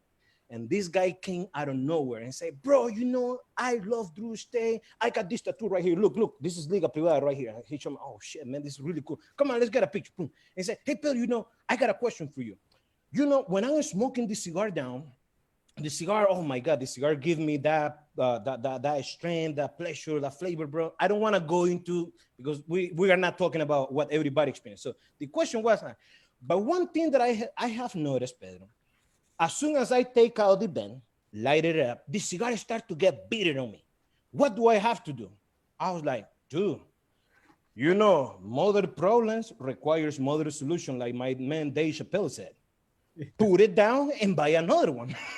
That guy looked at me like I had 3 heads. Bro, what the hell are you talking about? And he was like, bro, you know, the thing is this. A cigar, when you smoke a cigar down, especially that is going to the nut, at that point, you gotta slow down your roll and don't smoke the cigar too fast, because the cigar start to get hot, and eventually the cigar get that bitterness. And somehow, when you find some cigars that give you that pleasure, man, you just can't put the cigar down. Even though that you could have 3 smoke from the same cigar brand, you are just hooked in that particular moment with that cigar. It is crazy, bro. All right, so let me do this. Let me charge the computer because my computer is running out of battery. So in the meantime, if anybody has any question, please bring it up. Pedro, we've got plenty. I think we just need to hurry up a little bit to get them all in here. Whilst you're getting your computer charged, let me all remind you, we have an amazing raffle with 5 giveaways from Drew Estate. So in order to participate, 3 go to the best questions here on the lounge, and 2 will go to your Facebook, Instagram post, pardon me. So please take a picture of the live session, put it on Instagram, and then just follow at Drew Estate Cigars, at Reinhard Pohoretz, and tag us in the picture. And the 2 best pictures will also get some of the Drew Estate swag. So, right. Pedro, your computer is being charged, and we are fired up to get right into the show. Our man from Dubai, always a pleasure to have you. Hey, Jans, thank you. This has been very interesting, Pedro. Amazing, amazing. Listen, I love your story, and what I don't know if what I'm going to say is a comment or a recommendation or a question, but I'm a big believer in paying it forward and passing it on. And you were lucky that somebody actually believed in you, saw the intelligence and the brightness you had in your eyes. And what I would love for you to do is to make it your mission subconsciously to find that other individual, whether a man or a woman, that has the same brightness and the same outlook for life that you had, who also has nothing, for you to take him under your wing and make him the next Pedro. My man, wow, man, thank you so very much. And one thing that I would like to share with all of you guys over here in this lounge, and I truly appreciate everybody asking questions, everybody right here on Facebook that they are checking us out, man. This is Light Them Up. My man Ray is doing a great job, man. Thank you so very much. And come back to your question, Ray. Thank you so much for being with us. You are in Dubai. We got people from everywhere, and life is about sharing, okay? Correct. And one thing that one of the things that have made me proud was when I got the opportunity to get the scholarship to come for a school here in the United States. I keep in touch with the scholarship program. So every year I just calling them up, hey, do you guys have any application form? Yeah, pero so they were sending me like 3 application forms every year. So I was going to the Powers High School in town, public high school, where you have a student with a lot of they got a lot of talent. They are very smart, but they don't have no opportunity. I was giving to them the application form. I was helping them out, filling out those questions. It was me taking those application forms to Managua, the capital of Nicaragua, and giving those in person, submit those papers to the office, And I do remember the last year that the United States got the program, the application, the scholarship program. They say, hey, Pedro, just present as many students as you can. This is the last year of the program.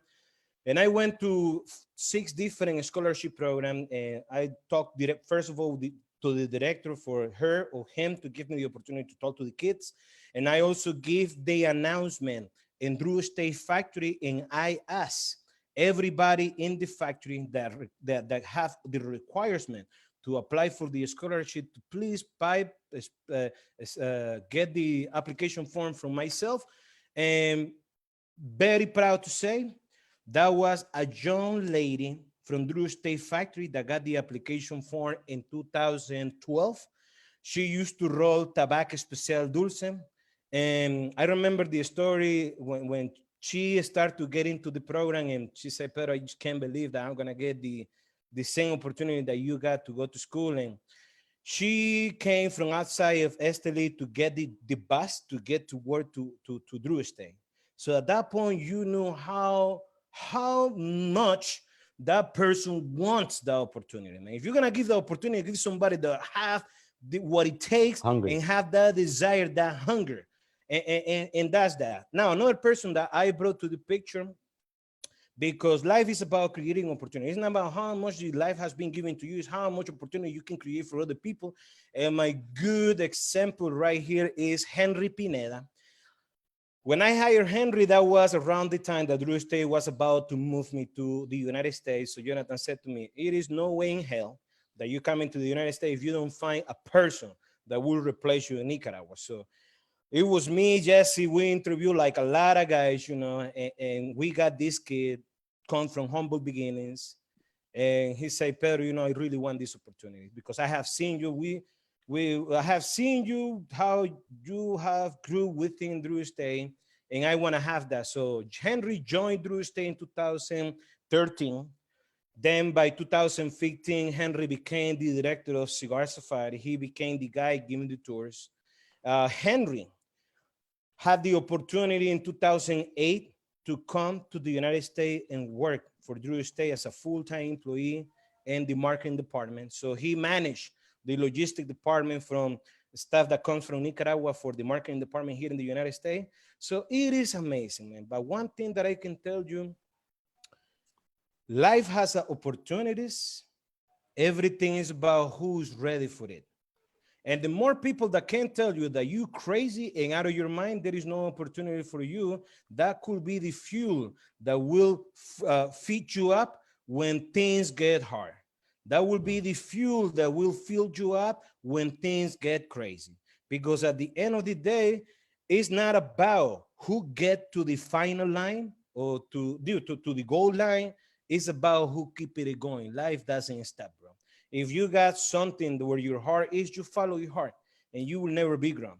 That's a good question. And that's a good advice right there, my man. You never know, bro.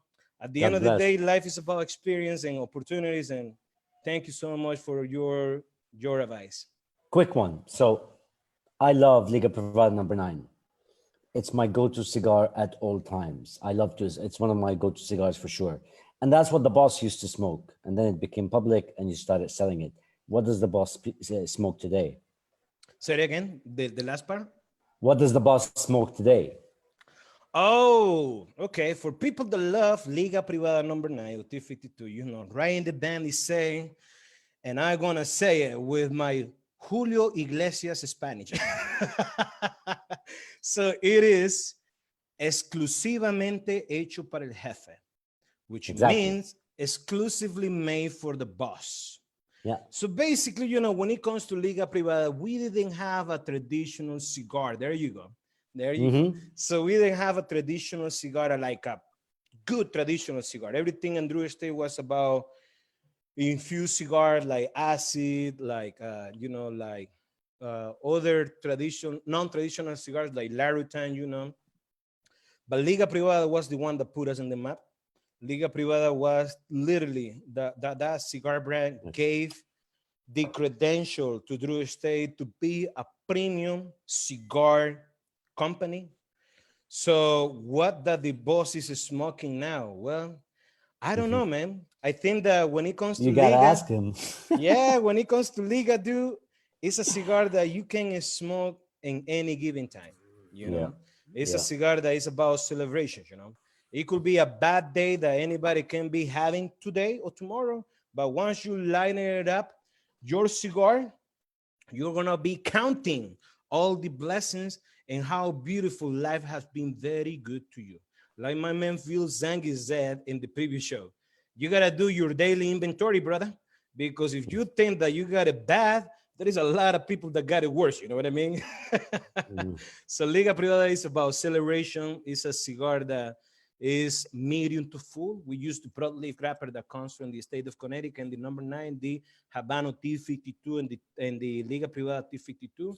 The number 9, the name come from, we did about 35 different blends when we were working with that tobacco, and the number 9 blend was the one, the official one. This is it. That's when we say this is it. Out of the number 9, then you have other particular blends, and that's when the Serie Unico comes from.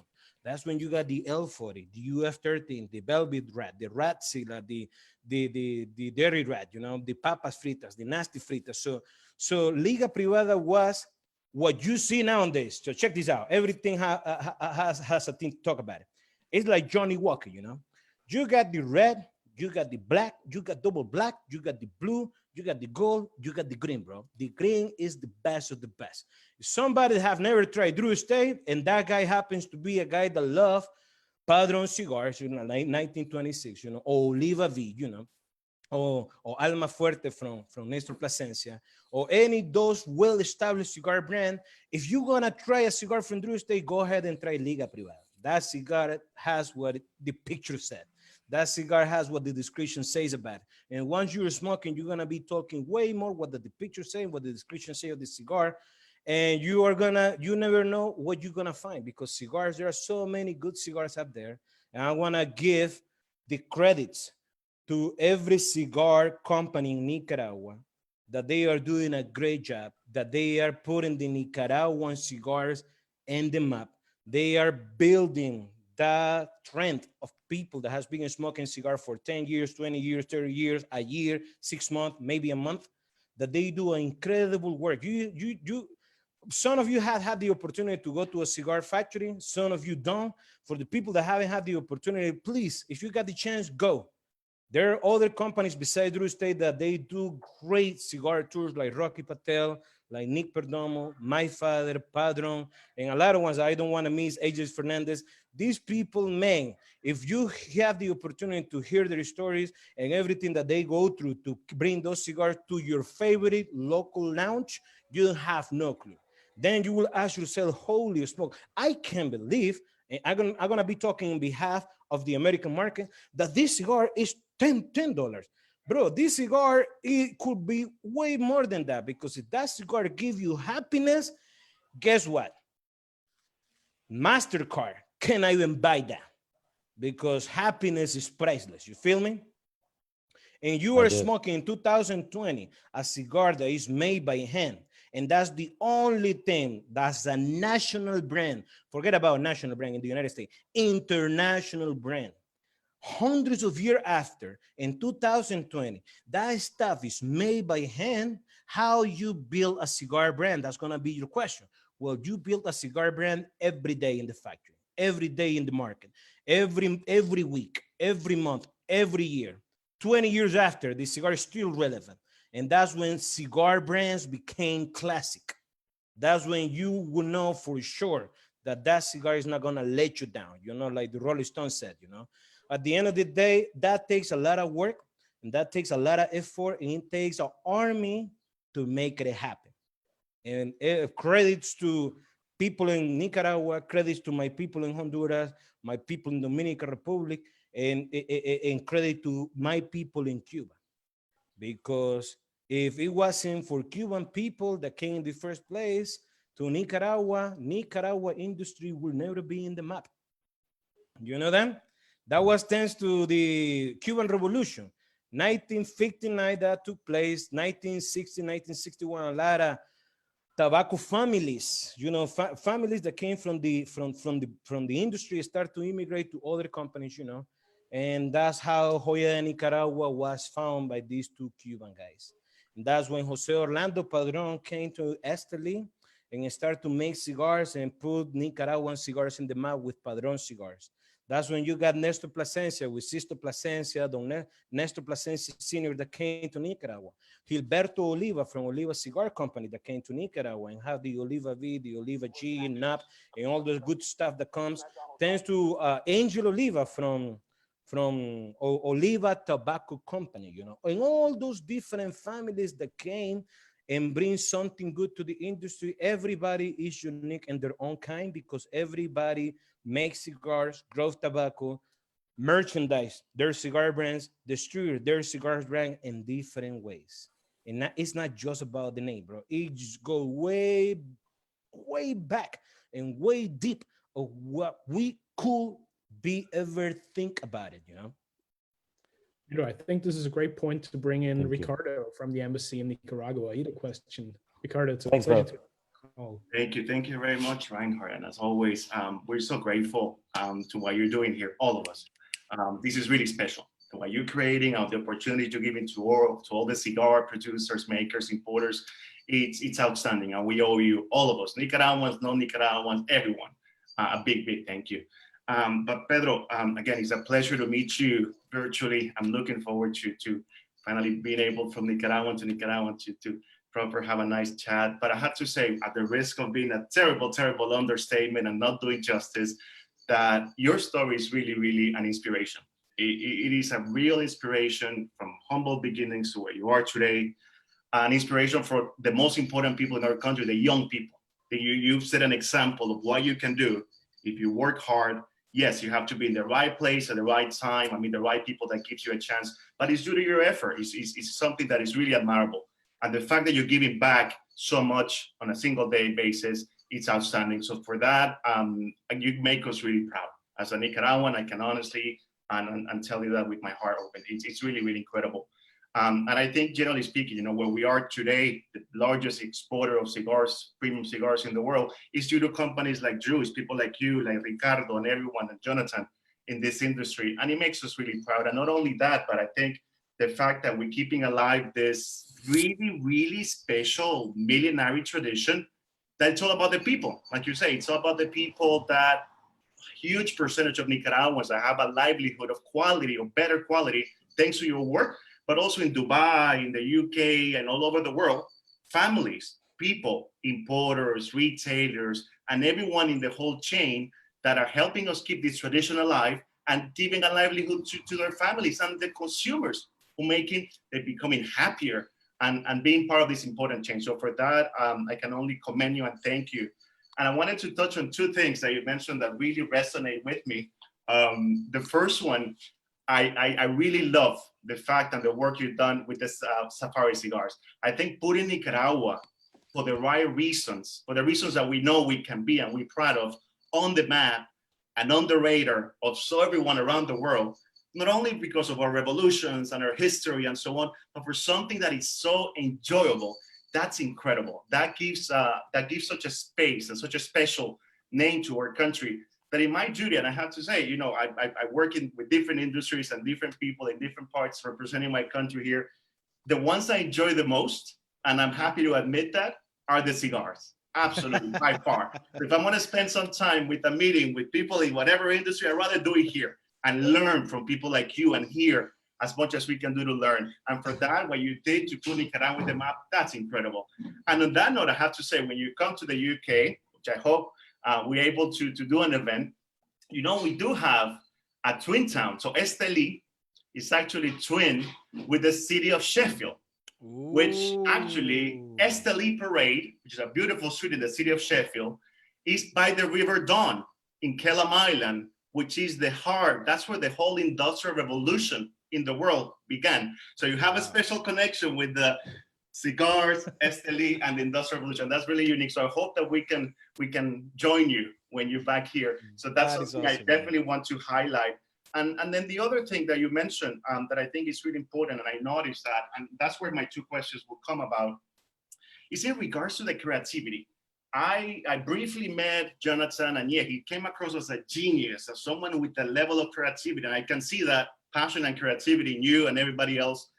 So this creativity and keeping a tradition, but bringing it to the modern and to the future, I wonder, I'm curious to learn or hear a little bit in regards to the creative process for a new line. These are conversations I've had with Nestor, with Christian from Honduras, with Juan Martinez, and everyone where I've had a chat into their creative process to come up with the blending and what is the process they follow. And I'm curious to hear if there's a prescription, a sort of a true prescription, or if you could tell us a little bit of how you put that creativity into creating. What I love, it's the name and the quality, not only the flavor and the quality of the cigar, right? But I think you're incredibly creative into how you reach out to different demographics, because it's incredibly genius and creative, the names and the quality. So I'm curious about that element of your creativity. And then my second question on the same creativity element is, in the UK and the European markets, you know, we all involved in different capacities. It's a strong battle. It's a battle against the Cuban cigars, clearly. And whilst we make a lot of progress, and to Ricardo, my tocayo, would know how hard it is there something that we could use from this creativity to help us keep on, you know, earning that space and getting there? Something that perhaps more and more retailers here, importers, and everyone who loves our industry could take up that creativity to help us tilt the balance on our side. So hopefully they're not too long questions. No, that's good. Let me take the last one, okay? And I'm gonna answer the first one, because the first one goes very, very deep. So when it comes to building a cigar brand, check this out. You got Hoyo de Monterrey, you got Romeo Julieta, all those Cuban cigars, well-established cigars brands. It's like going to the supermarket and seeing Coca-Cola, and then you see something new. So how you convert a Cuban cigar smoker to try a non-Cuban cigars? It could be from Cristi Aurora, you know. It could be from Joya de Nicaragua. It could be La Flor Dominicana from Dominican Republic. It could be Joya de Nicaragua from Nicaragua, or Drew Estate from Nicaragua. How do you do it? Everything is about how you want to build that brand. And by building the brand, is about how much trouble are you willing to do. It's about events. It's about the personal touch. Cigars goes hand to hand with experience, you know. Cigar goes hand to hand with people. So if you got the chance to go in trouble and be up there and introducing and talking about that cigar day in and day out, day and night to people, somehow you will have that person saying, you know what, man, I'm gonna give it a try to that cigar.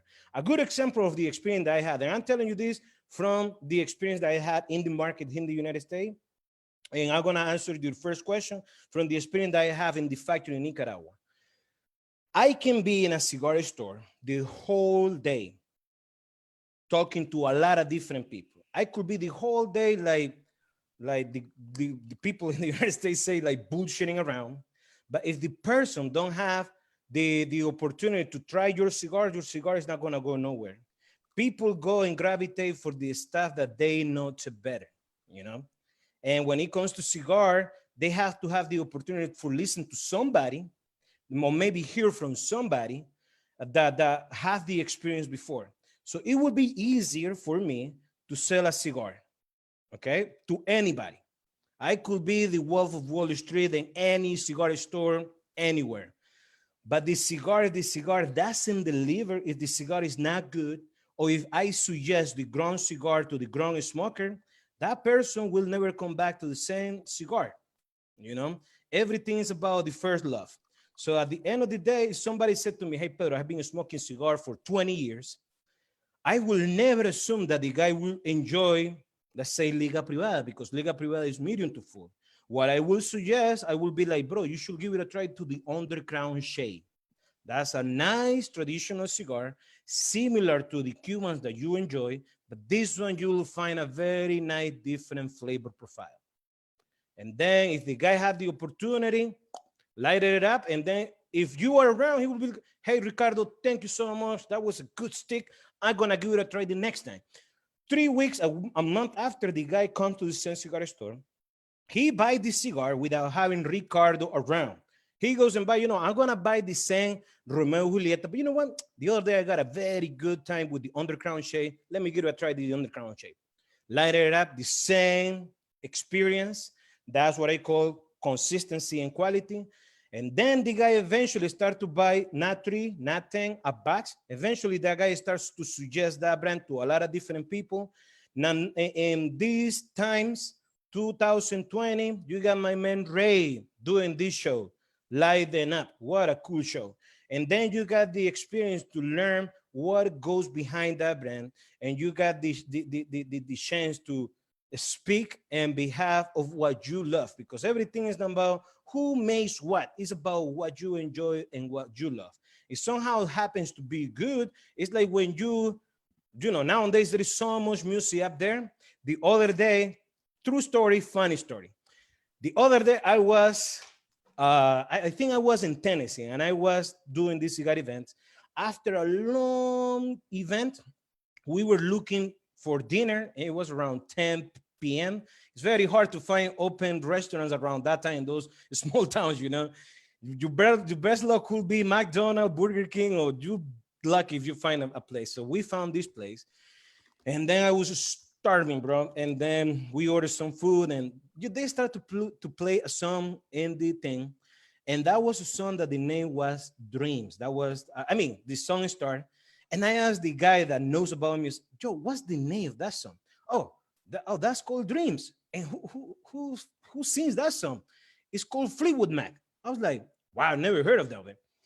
Then I was like, I look on YouTube, listen to the song again, and then I listen to other songs from the same band. I was like so hooked with all those different songs from Fleetwood Mac.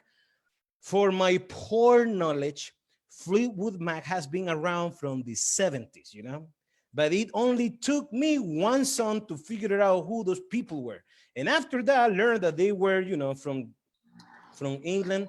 And I started to go into documentaries and see the background story of the band and all the stuff that they went through.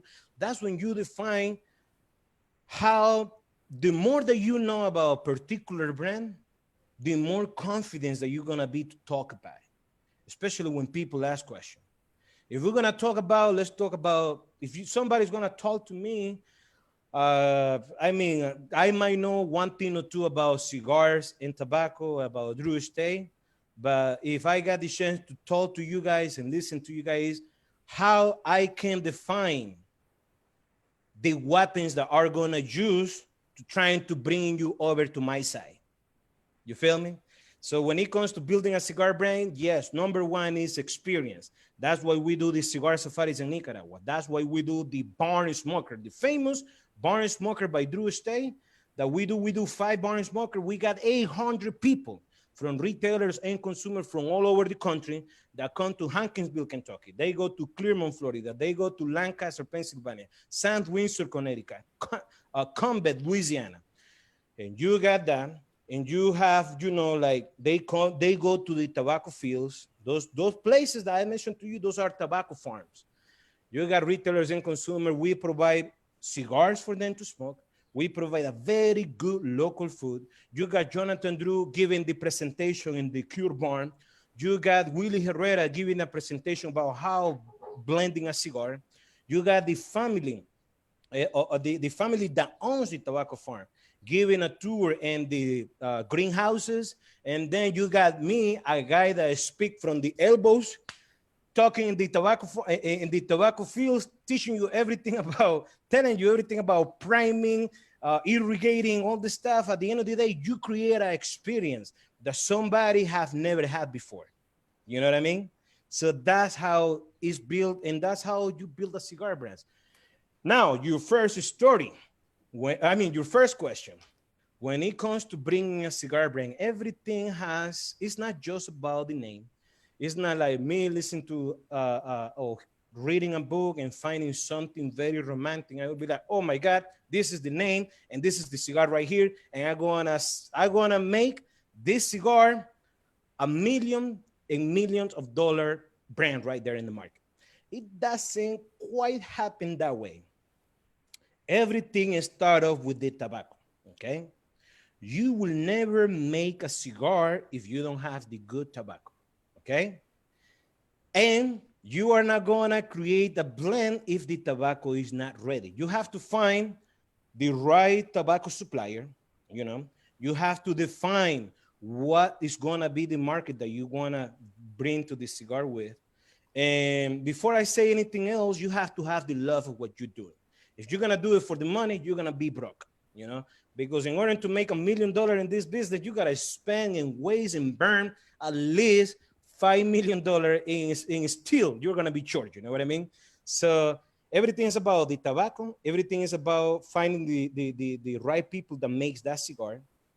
Because you got cigar brands that they don't own cigar factories, and you got cigar factories that they don't own cigar brands in the market. And you got companies that they only grow tobacco. You got companies that are vertical integrated, that they grow their own tobacco, they make their own cigars, they have their own distribution, and they come out with the names and the whole marketing department, you know? Then after that, you have to create different blends. Once you are creating the blend will taste very differently, being fresh from the production floor. You have to wait because the cigar goes into a sick period of time. That means that after 30 days, from the same blend that you were in love in the first place, it doesn't taste what you were expecting to taste. 60 days after, maybe this cigar will get better, will improve, or maybe the cigar will get worse. That's why you have to create many different blends, try to smoke it many different ones until you find the one after 30 days, wait until 60 days, maybe after 90 days, you got something good. And that's when you ask yourself, how many accounts are we gonna sell this tobacco to? Who are we gonna be selling this tobacco to? Who already know about my company? Who doesn't know about my company, you know? And you have to ask yourself this question very seriously. How much money or how much tobacco do I have in inventory in order to keep the production rolling? Once you define that, you start to make those cigars, and then you have to be you or maybe somebody, but it's most importantly, whoever come out with that brand to be up there. So you have to give it up your social lifestyle. Forget about your family, your kids, your wife. Maybe your wife will divorce you in the first 3 years when she doesn't see you because you have been traveling 20 days out of the month and you only come back to your house just to switch the suitcase because you got another event going to. And the event you got, you know, you could be talking in front of 100 people, 200 people, maybe 2 guys. Maybe 1 person, maybe the only retailer because nobody show up to the store event. But just by the fact that you are spreading the message, the more that you talk, the better that your story and the understanding of your company is gonna be. So it takes a lot of pieces to build a machine. But once the machine keeps rolling and if the cigars start to take off, and nowadays with social media, you start to see people posting cigar left and right, and you see that stuff talking in cigar lounge, people that are talking about, you see your stuff in the cigar magazines, bro. And then you see, holy smoke. Now I have to think the amount of the amount of belt that I bought in the first place. I have to buy more, and I have to buy more, and I have to buy more. I have to hire more people to create, to make more cigars. I have to hire more supervisors to those cigars to be checked one by one, because a cigar brand is built by every cigar that you make. Every single one of them make liga privada to be liga privada, as a cigar to be as a cigar, underground to be underground, you know, every one of them. So Everything is about how much love you got in order to make it happen. But the beautiful thing is this: we are gonna die tomorrow. We're gonna pass, and we are gonna. It's gonna be somebody talking to you maybe 20 years, 40 years from now. But if the people that still have that brand and they keep the quality and the consistency, everybody will be talking about you, Ricardo. Everybody will be like, yo, that was this gentleman that created this brand. The guy traveled all around the world. He lived in places that you could never imagine that you could ever live. He traveled to places to find good tobacco, and this is what we got right here. And this is it right here. And then you got what we can get in this industry, which is something that I take it very personal, is this. When you got somebody that love a cigar that much, a particular brand, just by the fact that you got that person sharing that cigar in the most personal and intimate moment. Forget about the party, the after hour, the nightcap. It could be you by yourself. But you say, you know what? I'm going to smoke this underground because this cigar is really good. And it made me feel good. And bro, this stuff, bro, we cannot even buy it. How we do it is based on the hard work. It's based on the hard work of everybody that is in the boat. Because that's what the thing is all about. In order to have that, of course, you have to have good leadership. You have to have somebody with a vision. In this case, Jonathan Drew, in all the structure that goes into creating something that could be very well structured, and everybody could have the flexibility to give it a try. There are two cigars, as you already know: cigars that sells and cigars that don't sell. Cigar that has good experience, the cigar that you're gonna be one hit wonder. Nobody wanna be in one hit wonder, you know what I mean? So at the end of the day, it's about love and passion. Simple like that. Good question. Thank you very much, Pedro. Appreciate it. That's really, really enlightening and really helpful. Much appreciated. All right. Anybody other question right here? We have so many, Pedro. It's almost impossible to fit them all in. So we're going to come to the last couple of questions, because we so much appreciate that you guys are all tuning in. We're well over our usual time here. It's amazing that you're all staying with us, and thanks for sharing all these wonderful information and insights, Pedro. Let's do a couple of final questions. One from Aldo, Smoking Moses, our brother down in Venice. Please raise your question. Hi, Pedro. First of all, thank you for what you are saying. It's really an inspiration speech, really. As you told before, I believe that the key of success of developing a brand or developing the culture of cigar is making events. And I'm also a president of a club of cigars here in Venice, and I do events every week. So I think that it is very, very important. According to your experience, you did thousands of events all over the United States, and I think all over the world. Which are the most, how can I say, important cigars? If I want to help people fall in love with the Drew Estate, which are the flagship, let's say the 2-3 cigars that people has to try and to be sure that they will fall in love with the Drew Estate, and how can I present them to the people? How can people really understand the treasure that they have in their hand? What do you do usually in events to make people feel your love, feel your passion, feel all what is behind? Exactly. How do you transmit your passion to people, and which cigars you use to be more successful in doing this? All right, that's a good question, Aldo. Thank you so much for tuning in, bro. Thank you so much for your time. It is amazing to have you right here, and your question is right in the money, brother. Thank you, Pedro. So everything starts off by asking the right question I'm gonna create 2 different scenarios, okay? A scenario as an end consumer and a scenario as a retailer. 2 different words, The retailer is gonna bring what the end consumer is looking for. Bottom line. If you got a guy, let's say that Aldo owns a store and he has everything that you can think of, but you got this guy that he goes every day and asks for the same cigar, but you don't have it, You're gonna call everybody and finding out where they can find that cigar.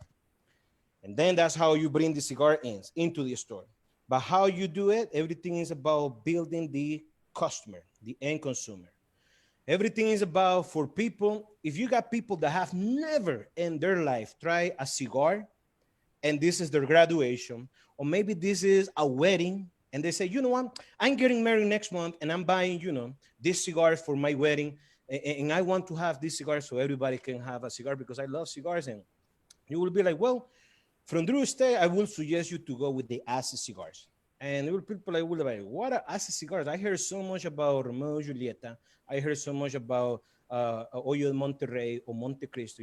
What is acid? Well, acid is a mild to medium. That's how you build somebody that have never smoked a cigar in their life. It's a mild to medium infused cigar. What is infused? Infused is not flavor. Infused is a cigar. Infused cigar is a cigar that has been made by the top raw materials, tobaccos that come from Nicaragua and tobacco that comes as a wrapper from other countries, but overall it's a mild cigar. And then it has a very nice, beautiful aroma because when it comes to acid, you got botanicals and floral. This cigar has an extremely great construction. That means that every draw is going to be so good. And then from that point on, you start to do your pitch until the person light it up and try, and that's a cigar that anybody can enjoy among other people. Now, on the other hand, if you have another person that already have the experience with cigar, but that guy is a occasional cigar smoker, that means that guy maybe smoke one cigar every 2 weeks, but because this is the day that he is celebrating his divorce, he want to smoke something new, That's when you suggest them the underground shade, which is a mild to medium. It's something that is easy to smoke. Anybody that love acid cigar or enjoy acid cigar or have never tried acid cigar, it will be easy for that person to enjoy mild to medium. So at the end of the day, you are building the palette of people. It will be so hard for somebody to enjoy bourbon when that person have not ever tried rum with Coca-Cola, Rum with Coca-Cola is a famous drink in Nicaragua, and a lot of people drink it like that. But once you start to drink rum with ice, rum without ice, then whiskey, then bourbon, then whiskeys, and your palate start to get built to the point that you can enjoy, the same thing goes with the cigar. You have to start from the bottom and start to people. Once if you get somebody hooked in one cigar brand, the whole homework will be on them. For them to go up there and find whatever they want to find. There is so much information available on internet just by far. For anybody, I got text from everywhere on my Instagram, which is Drew Estate Pedro, nice and easy. Say, hey, Pedro, I am right here in this such and such country. And I say, where can I find your cigar? Well, go to www.drewestate.com. Hit store locators. Right underneath, you will see international distributors, and you will see a line of countries that sells Drew Estate from Asia to the Middle East to Europe to Latin America to Africa, and then you find it. We cannot sell directly to you, but you can buy, directly from the distributor. But if it happens that it is a cigar store that you can support, especially in these hard times, go ahead and do it. And that's how you do it, man. You started from the most simple thing and the most complex thing. That's when you got people say, bro, tell me about the Liga Privada age 99. I was like, other people right here in the studio, wait a minute, bro. I only know about Liga number 9. Well, there is a Liga Privada age 99. And then another guy, everything is about getting somebody hooked in one cigar brand, and then the rest is history. Because one thing for sure is Drew Estate cigars guarantee 120% great cigars. Thank you for the question. Wonderful question, Aldo. Many thanks. And to all of you, please check out Aldo's wonderful new YouTube channel. He even released his first English video, which is amazing. So even for the international audience, there's something to watch. Smoking Moses, check it out on YouTube. Pedro, we have a final question from Ian. Wonderful question that I would like to bring up here. Hi, Pedro. And my question was, have you ever had sort of fortunate mistakes where something that appeared to be wrong turned out to produce a really good cigar? Say it again. Can you ask your You had question? a mistake which actually turned out not to be a mistake and produced a good cigar. You can tell us about that. Oh, in Drew Estate. Yes. Well, in Drew Estate, we have not been all about hits, home runs. We have had some cigars that have felt very miserable, have never had the chance to go nowhere. And when we create something that we bring to the market, before it brings to the market, we had a lot of a lot of blends that has been going through the process to define that cigar is good. But what I can tell you from the experience that I have had in Drew Estate, we had some cigar that at first we thought it was great, but we couldn't blend the tobacco right. And I will tell you straight up, Sausa, which was a cigar that was blended with tequila. The market didn't embrace that cigar, okay? And in the traditional market, we had another one that it was Chateau Real, okay? Chateau Real Claro was a mild cigar, traditional cigar, the first that we created Drew Estate. Well, the first was La Vieja Habana, but that one was a short filler cigar. But as a full-on filler cigar was Chateau Real Claro. It felt miserable because at that point in 2008, the market in the United States was switching for people to enjoy more medium body smoke up to medium to full. So the Chateau Real Claro got late to the party, okay? And then we kind of elaborate another brand trying to build some kind of momentum for Chateau Real, and that was Chateau Real Maduro. The Chateau Real Maduro was a cigar medium body using the Mexican wrapper. That one couldn't do nothing, but it gave us the opportunity to learn how to blend Mexican wrapper cigars. And that's how the Underground Maduro came to the picture. And a beautiful thing about the Underground was a Liga Privada was a lot of Liga Privada cigars were consumed in the production floor. The boss, they said to us, stop smoking Liga Privada because we got a lot of back orders in the United States. But you can get the same tobacco that we use in Liga Privada, but don't use the grapper. So we use the San Andres Mexican grapper because we had the experience with the Chateau Real Maduro, how that tobacco could be. And then we got the Mexican wrapper, a T52 Connecticut Habano binder. And right in the filler, we got tobaccos from Nicaragua and from Brazil. So what you got left is a medium to full. And that cigar has become the 2020 years in the making. We got the Underground Shade, the Underground Maduro, the Underground Sun some collaboration here and there. But at the end of the day, in a factory, when you have a lot of tobaccos available, you learn from experience. Everything about blending is about errors and tries. And what is happened to be not so good, it turns out to be very good. And what is happening, what you thought that it was very good, at the end of the day, well, you run out about tobacco and then you got discontinued the brands. And it's very hard to discontinue a brand when the brand has been so much hype and a lot of recognition to your brand. But yes, so when it comes to the blended, that's when you find, and that's literally how I can affiliate your question that you asked me, that there are some blends that we thought that it was not that great and turns out to be extremely good. A good example, somebody asked about the Nica Rustica. The Nica Rustica is not a good looking cigar. It has those veins, You got the orange vein in the cigar, but the cigar, the grapper has those thick veins in the body of the cigar. But out of those veins, that's when you get that flavorful, that richness that you can get out of that tobacco. And even though that the cigar doesn't look great, but once you are smoking that cigar down, it will show you what that cigar is all about. So thank you so much for your question. I hope that I have answered your question. Thank you. Yes, thank you. Pedro, let's do one like a final extra one because we've got Benny from Boveda in the house, and I'm honored to see Benny on the show. And he had a question that quite a few other people sent us through Facebook, sort of in a similar fashion. So Benny, why don't you bring that one up, please?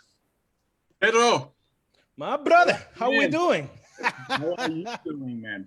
Hey, We are doing it right here, man. anytime, hey, it's been a pleasure. And honestly, I don't know. I asked so many questions in the chat. I don't know which one you were referring right at. So, so I think it was about working with Jonathan Drew, probably. You know, that's what I was guessing. You know, because this guy Your is favorite one, I'd say. yeah, between like genius and madness. You know, someone on that thin line. So, how is it to working with somebody like JD? Oh my God, bro. You asked the question of the day, dude. I will tell you something, man. Being in Drew State factory, that was a time before the company moved me to the United States. I was Jonathan's assistant for maybe a year and a half. Jonathan drew my e-travels, forget about 120, his mind travels to 100, 250, 300 miles per hour. The guy is always thinking. So to me, I learned so much from Jonathan by having the opportunity to be in meetings what he had with other tobacco suppliers, with people from the factory, with people from the market as a retailers, you know, having the opportunity to be in meetings where he leads the meeting and everybody, you know, have an idea, and at the end of the day, everybody brings something to the cake, but everything is about the vision. So from Jonathan, I learned that in life doesn't fit in one box. You have to think outside of the box. You have to see how an end consumer is gonna see it, how the retailer is gonna see it, how the industry is gonna pursue whatever you are doing. So to me, he taught me to have vision, to be determined. To have determination is the key, because it does literally the other person that you have in your mind that tells you keep going, continue doing it. Somehow you're gonna break in and somehow you're gonna make things happen. So from Jonathan, yeah, man, he's the man. That's the only thing that I can say. I have been learning so much from him. Everybody in Drew State has been learning a lot from him. And that's why he is still the president of Drew State. And that's why he is the leader when it comes to what Drew State is. Drew State is Jonathan Drew. Jonathan Drew is Drew State. And, you know, in a company, it's very difficult. And I will take this example not related to cigars and tobacco, that you're going to see a brand, and a good example like Apple. You got the Steve Jobs, the majestic mind behind all this. That you got the phone that nobody could ever see the potential to somebody that have the vision. And then, you know, the guy unfortunately passed away. But then for them to find this guy, what's his name? Cook, I think that's his name. That is the CEO of Apple, you know, but Apple CEO is not just that guy. It's a lot of people that none of us are gonna have the chance to meet. So everything is about a guy having the vision, and another is also about having a very good team that will take that crazy idea and execute that idea at its finest. And a good example will be like when Jonathan come out with the idea of the barn smoker. He say, "Hey, we will need to do this event. It have to be. We're gonna bring people from everywhere, and it's gonna be in Hankinsville, Kentucky." Everybody in that meeting look at Jonathan like he had three heads. Wait a minute, Jonathan. Who the hell is gonna go in the middle of nowhere to an event that nobody knows about? Well, it turns out that the first year we got 300 people, and we got it was a very good event, massive. The next year we got 400 people. The following year we opened Connecticut Barn Smoker. Bro, Connecticut is the biggest. We got people from everywhere. And you got easily up to 800 people. And then from there, we had other barn smoker coming up, but everything started with the idea, and everything is about, if you see somebody that sees it and that person believe it, just go roll with it and see how far that idea can take. Sometimes, you know, ideas doesn't really became a home runs, but some idea really became a home runs, and those are the ones that we're gonna be part of. Because if you are affiliated to something big and you are affiliating to something that will change the world, man, let's jump all the way into the fullest. So Benny, thank you so much, bro.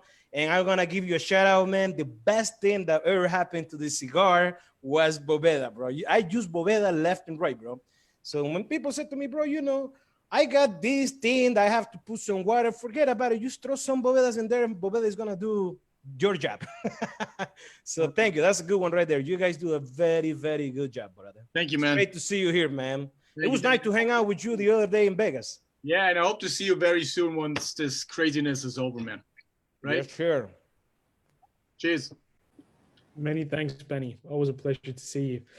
Pedro, it's unbelievable. It's 2 hours and a half into the call, and people are still with us. People are still fired up, but it's unbelievable that you guys spend like so much time with us. And thanks for all your kind feedback, all the messages that we get from around the world, and the appreciation and love that you shared during the session. It means so much to us. Pedro, by popular vote, we're going to announce the three most loved questions of the day. And these three people will get our special giveaway pack from Drew Estate. So to all of our lucky winners, please make sure that you send me your email address and we will forward it to the Drew Estate team. Absolutely. Then we will pick our 2 Instagram winners after the live session, and we will certainly reach out to them tonight via direct message. So I've got Figo, who's always been such an amazing support of the show. And Figo, thank you so much for everything that you're doing for Light 'em Up. Would you like to announce the 3 most popular questions of the night, please? Absolutely. I was very inspired by Ricardo's question, but he actually left. He was very inspired by Pedro's story, so. And his questions, were spot on. So I think he was my number 1 choice. Moving on. Being a tobacconist, I thought the questions that Valerie Bradshaw posed were very interesting. And, it definitely posed a threat to not only tobacconists, but farmers as a whole. So she was my number 2 pick. And our last pick was somebody that is always on the show, Mr. Ray Prodnoff. He asked a great question as well. So those are our top 3. Wow, that's awesome, man. I'd like to thank everybody that tuned in to Light 'em Up. Spread the word, share it as much as you can, and we'll keep growing the platform. Absolutely. Awesome. Before I let you guys go, because I know that people have things to do. But I would like to thank you, all of you guys. Pierre, thank you so much, my man from Italy. Thank you so much for tuning in. You the man, brother. And everybody that is in the chat room, Ricardo Ortiz, thank you so much for being with us. Stefano, Mederick, Marvin, Bajat, Saha Aronios, Valerie, Charlie, my man in Warsaw, Poland. Thank you so much. Sam, Aldo, Steven, Aidan, Narbet, Ray, Figo, and the man of the night, my man, Ray. Thank you so much for putting this together, brother. This is a great show right here. This is Lighten Up. Everybody from the industry, all this stuff that you enjoy about cigars, just tune in Wednesday, Friday, and Sunday, right, Ray? Just, give a shout out to your show, man. This is a really good show, brother. Give it a shout out. Sell your show like nobody else, buddy. Pedro, thank you so much. I mean, honestly, you know that, and all of you guys know it. This is about you. This is about the community and the cigar family, and that's all I have to say, because we're doing this for all of you guys, and so that we can get together and share wonderful moments. And all the feedbacks and the comments that we get, that's all I could say.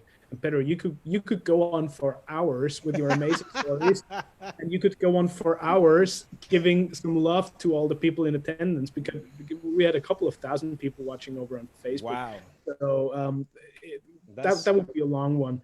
Pedro, actually, I would love to invite you for another session, and please make sure to join us again. Please. Because we have so many questions left unanswered. Please. that we could still talk about. And But you know what, bro? I will tell you straight up, man. The fact that this is an amazing show, you got all the icons for the industry, man. I will never imagine that I will be in a platform, the same platform that Nestor Plasencia has been, the same platform that Sean Williams has been, the same platform that Phil Zengi has been, the same platform that Sean Williams has been, and many more that I don't want to miss. And the amount of other great icons that you're going to bring into the show, this is the best as it can get. So my last word will be thank you so much on behalf of Drew Estate in the United States, on behalf of all our distributors across the world, thank you so very much. On behalf of all my people back in my hometown, thank you so very much. On behalf of everybody that they keep Drew Estate in their daily rotation smoke, thank you so very much, man. Drew Estate is just a company that they just want to make something good for people to enjoy. And I hope to see you guys soon, hopefully soon. We are doing this virtually, but I'm looking forward to see you guys in person. And we're going to share some story. I just can't wait to hear from you, listen stuff that we can do better, because what we do is everything is about you. It's not what we do. And, you know, the fact of the matter that I talked too long for too long, but it was great that I have your attention, and having your attention is the most priceless thing, because everything is about love. Everything is about what we do. Everything is about you. But most importantly, you and consumer that make everything happen, that puts Drew Estate in the map. If it wasn't for you, Drew Estate will never be around. So thank you so very much, Ray, and everybody. Thanks, Thank you, Pedro. Appreciate your time. Thank Saw you. you at Puro Sabor.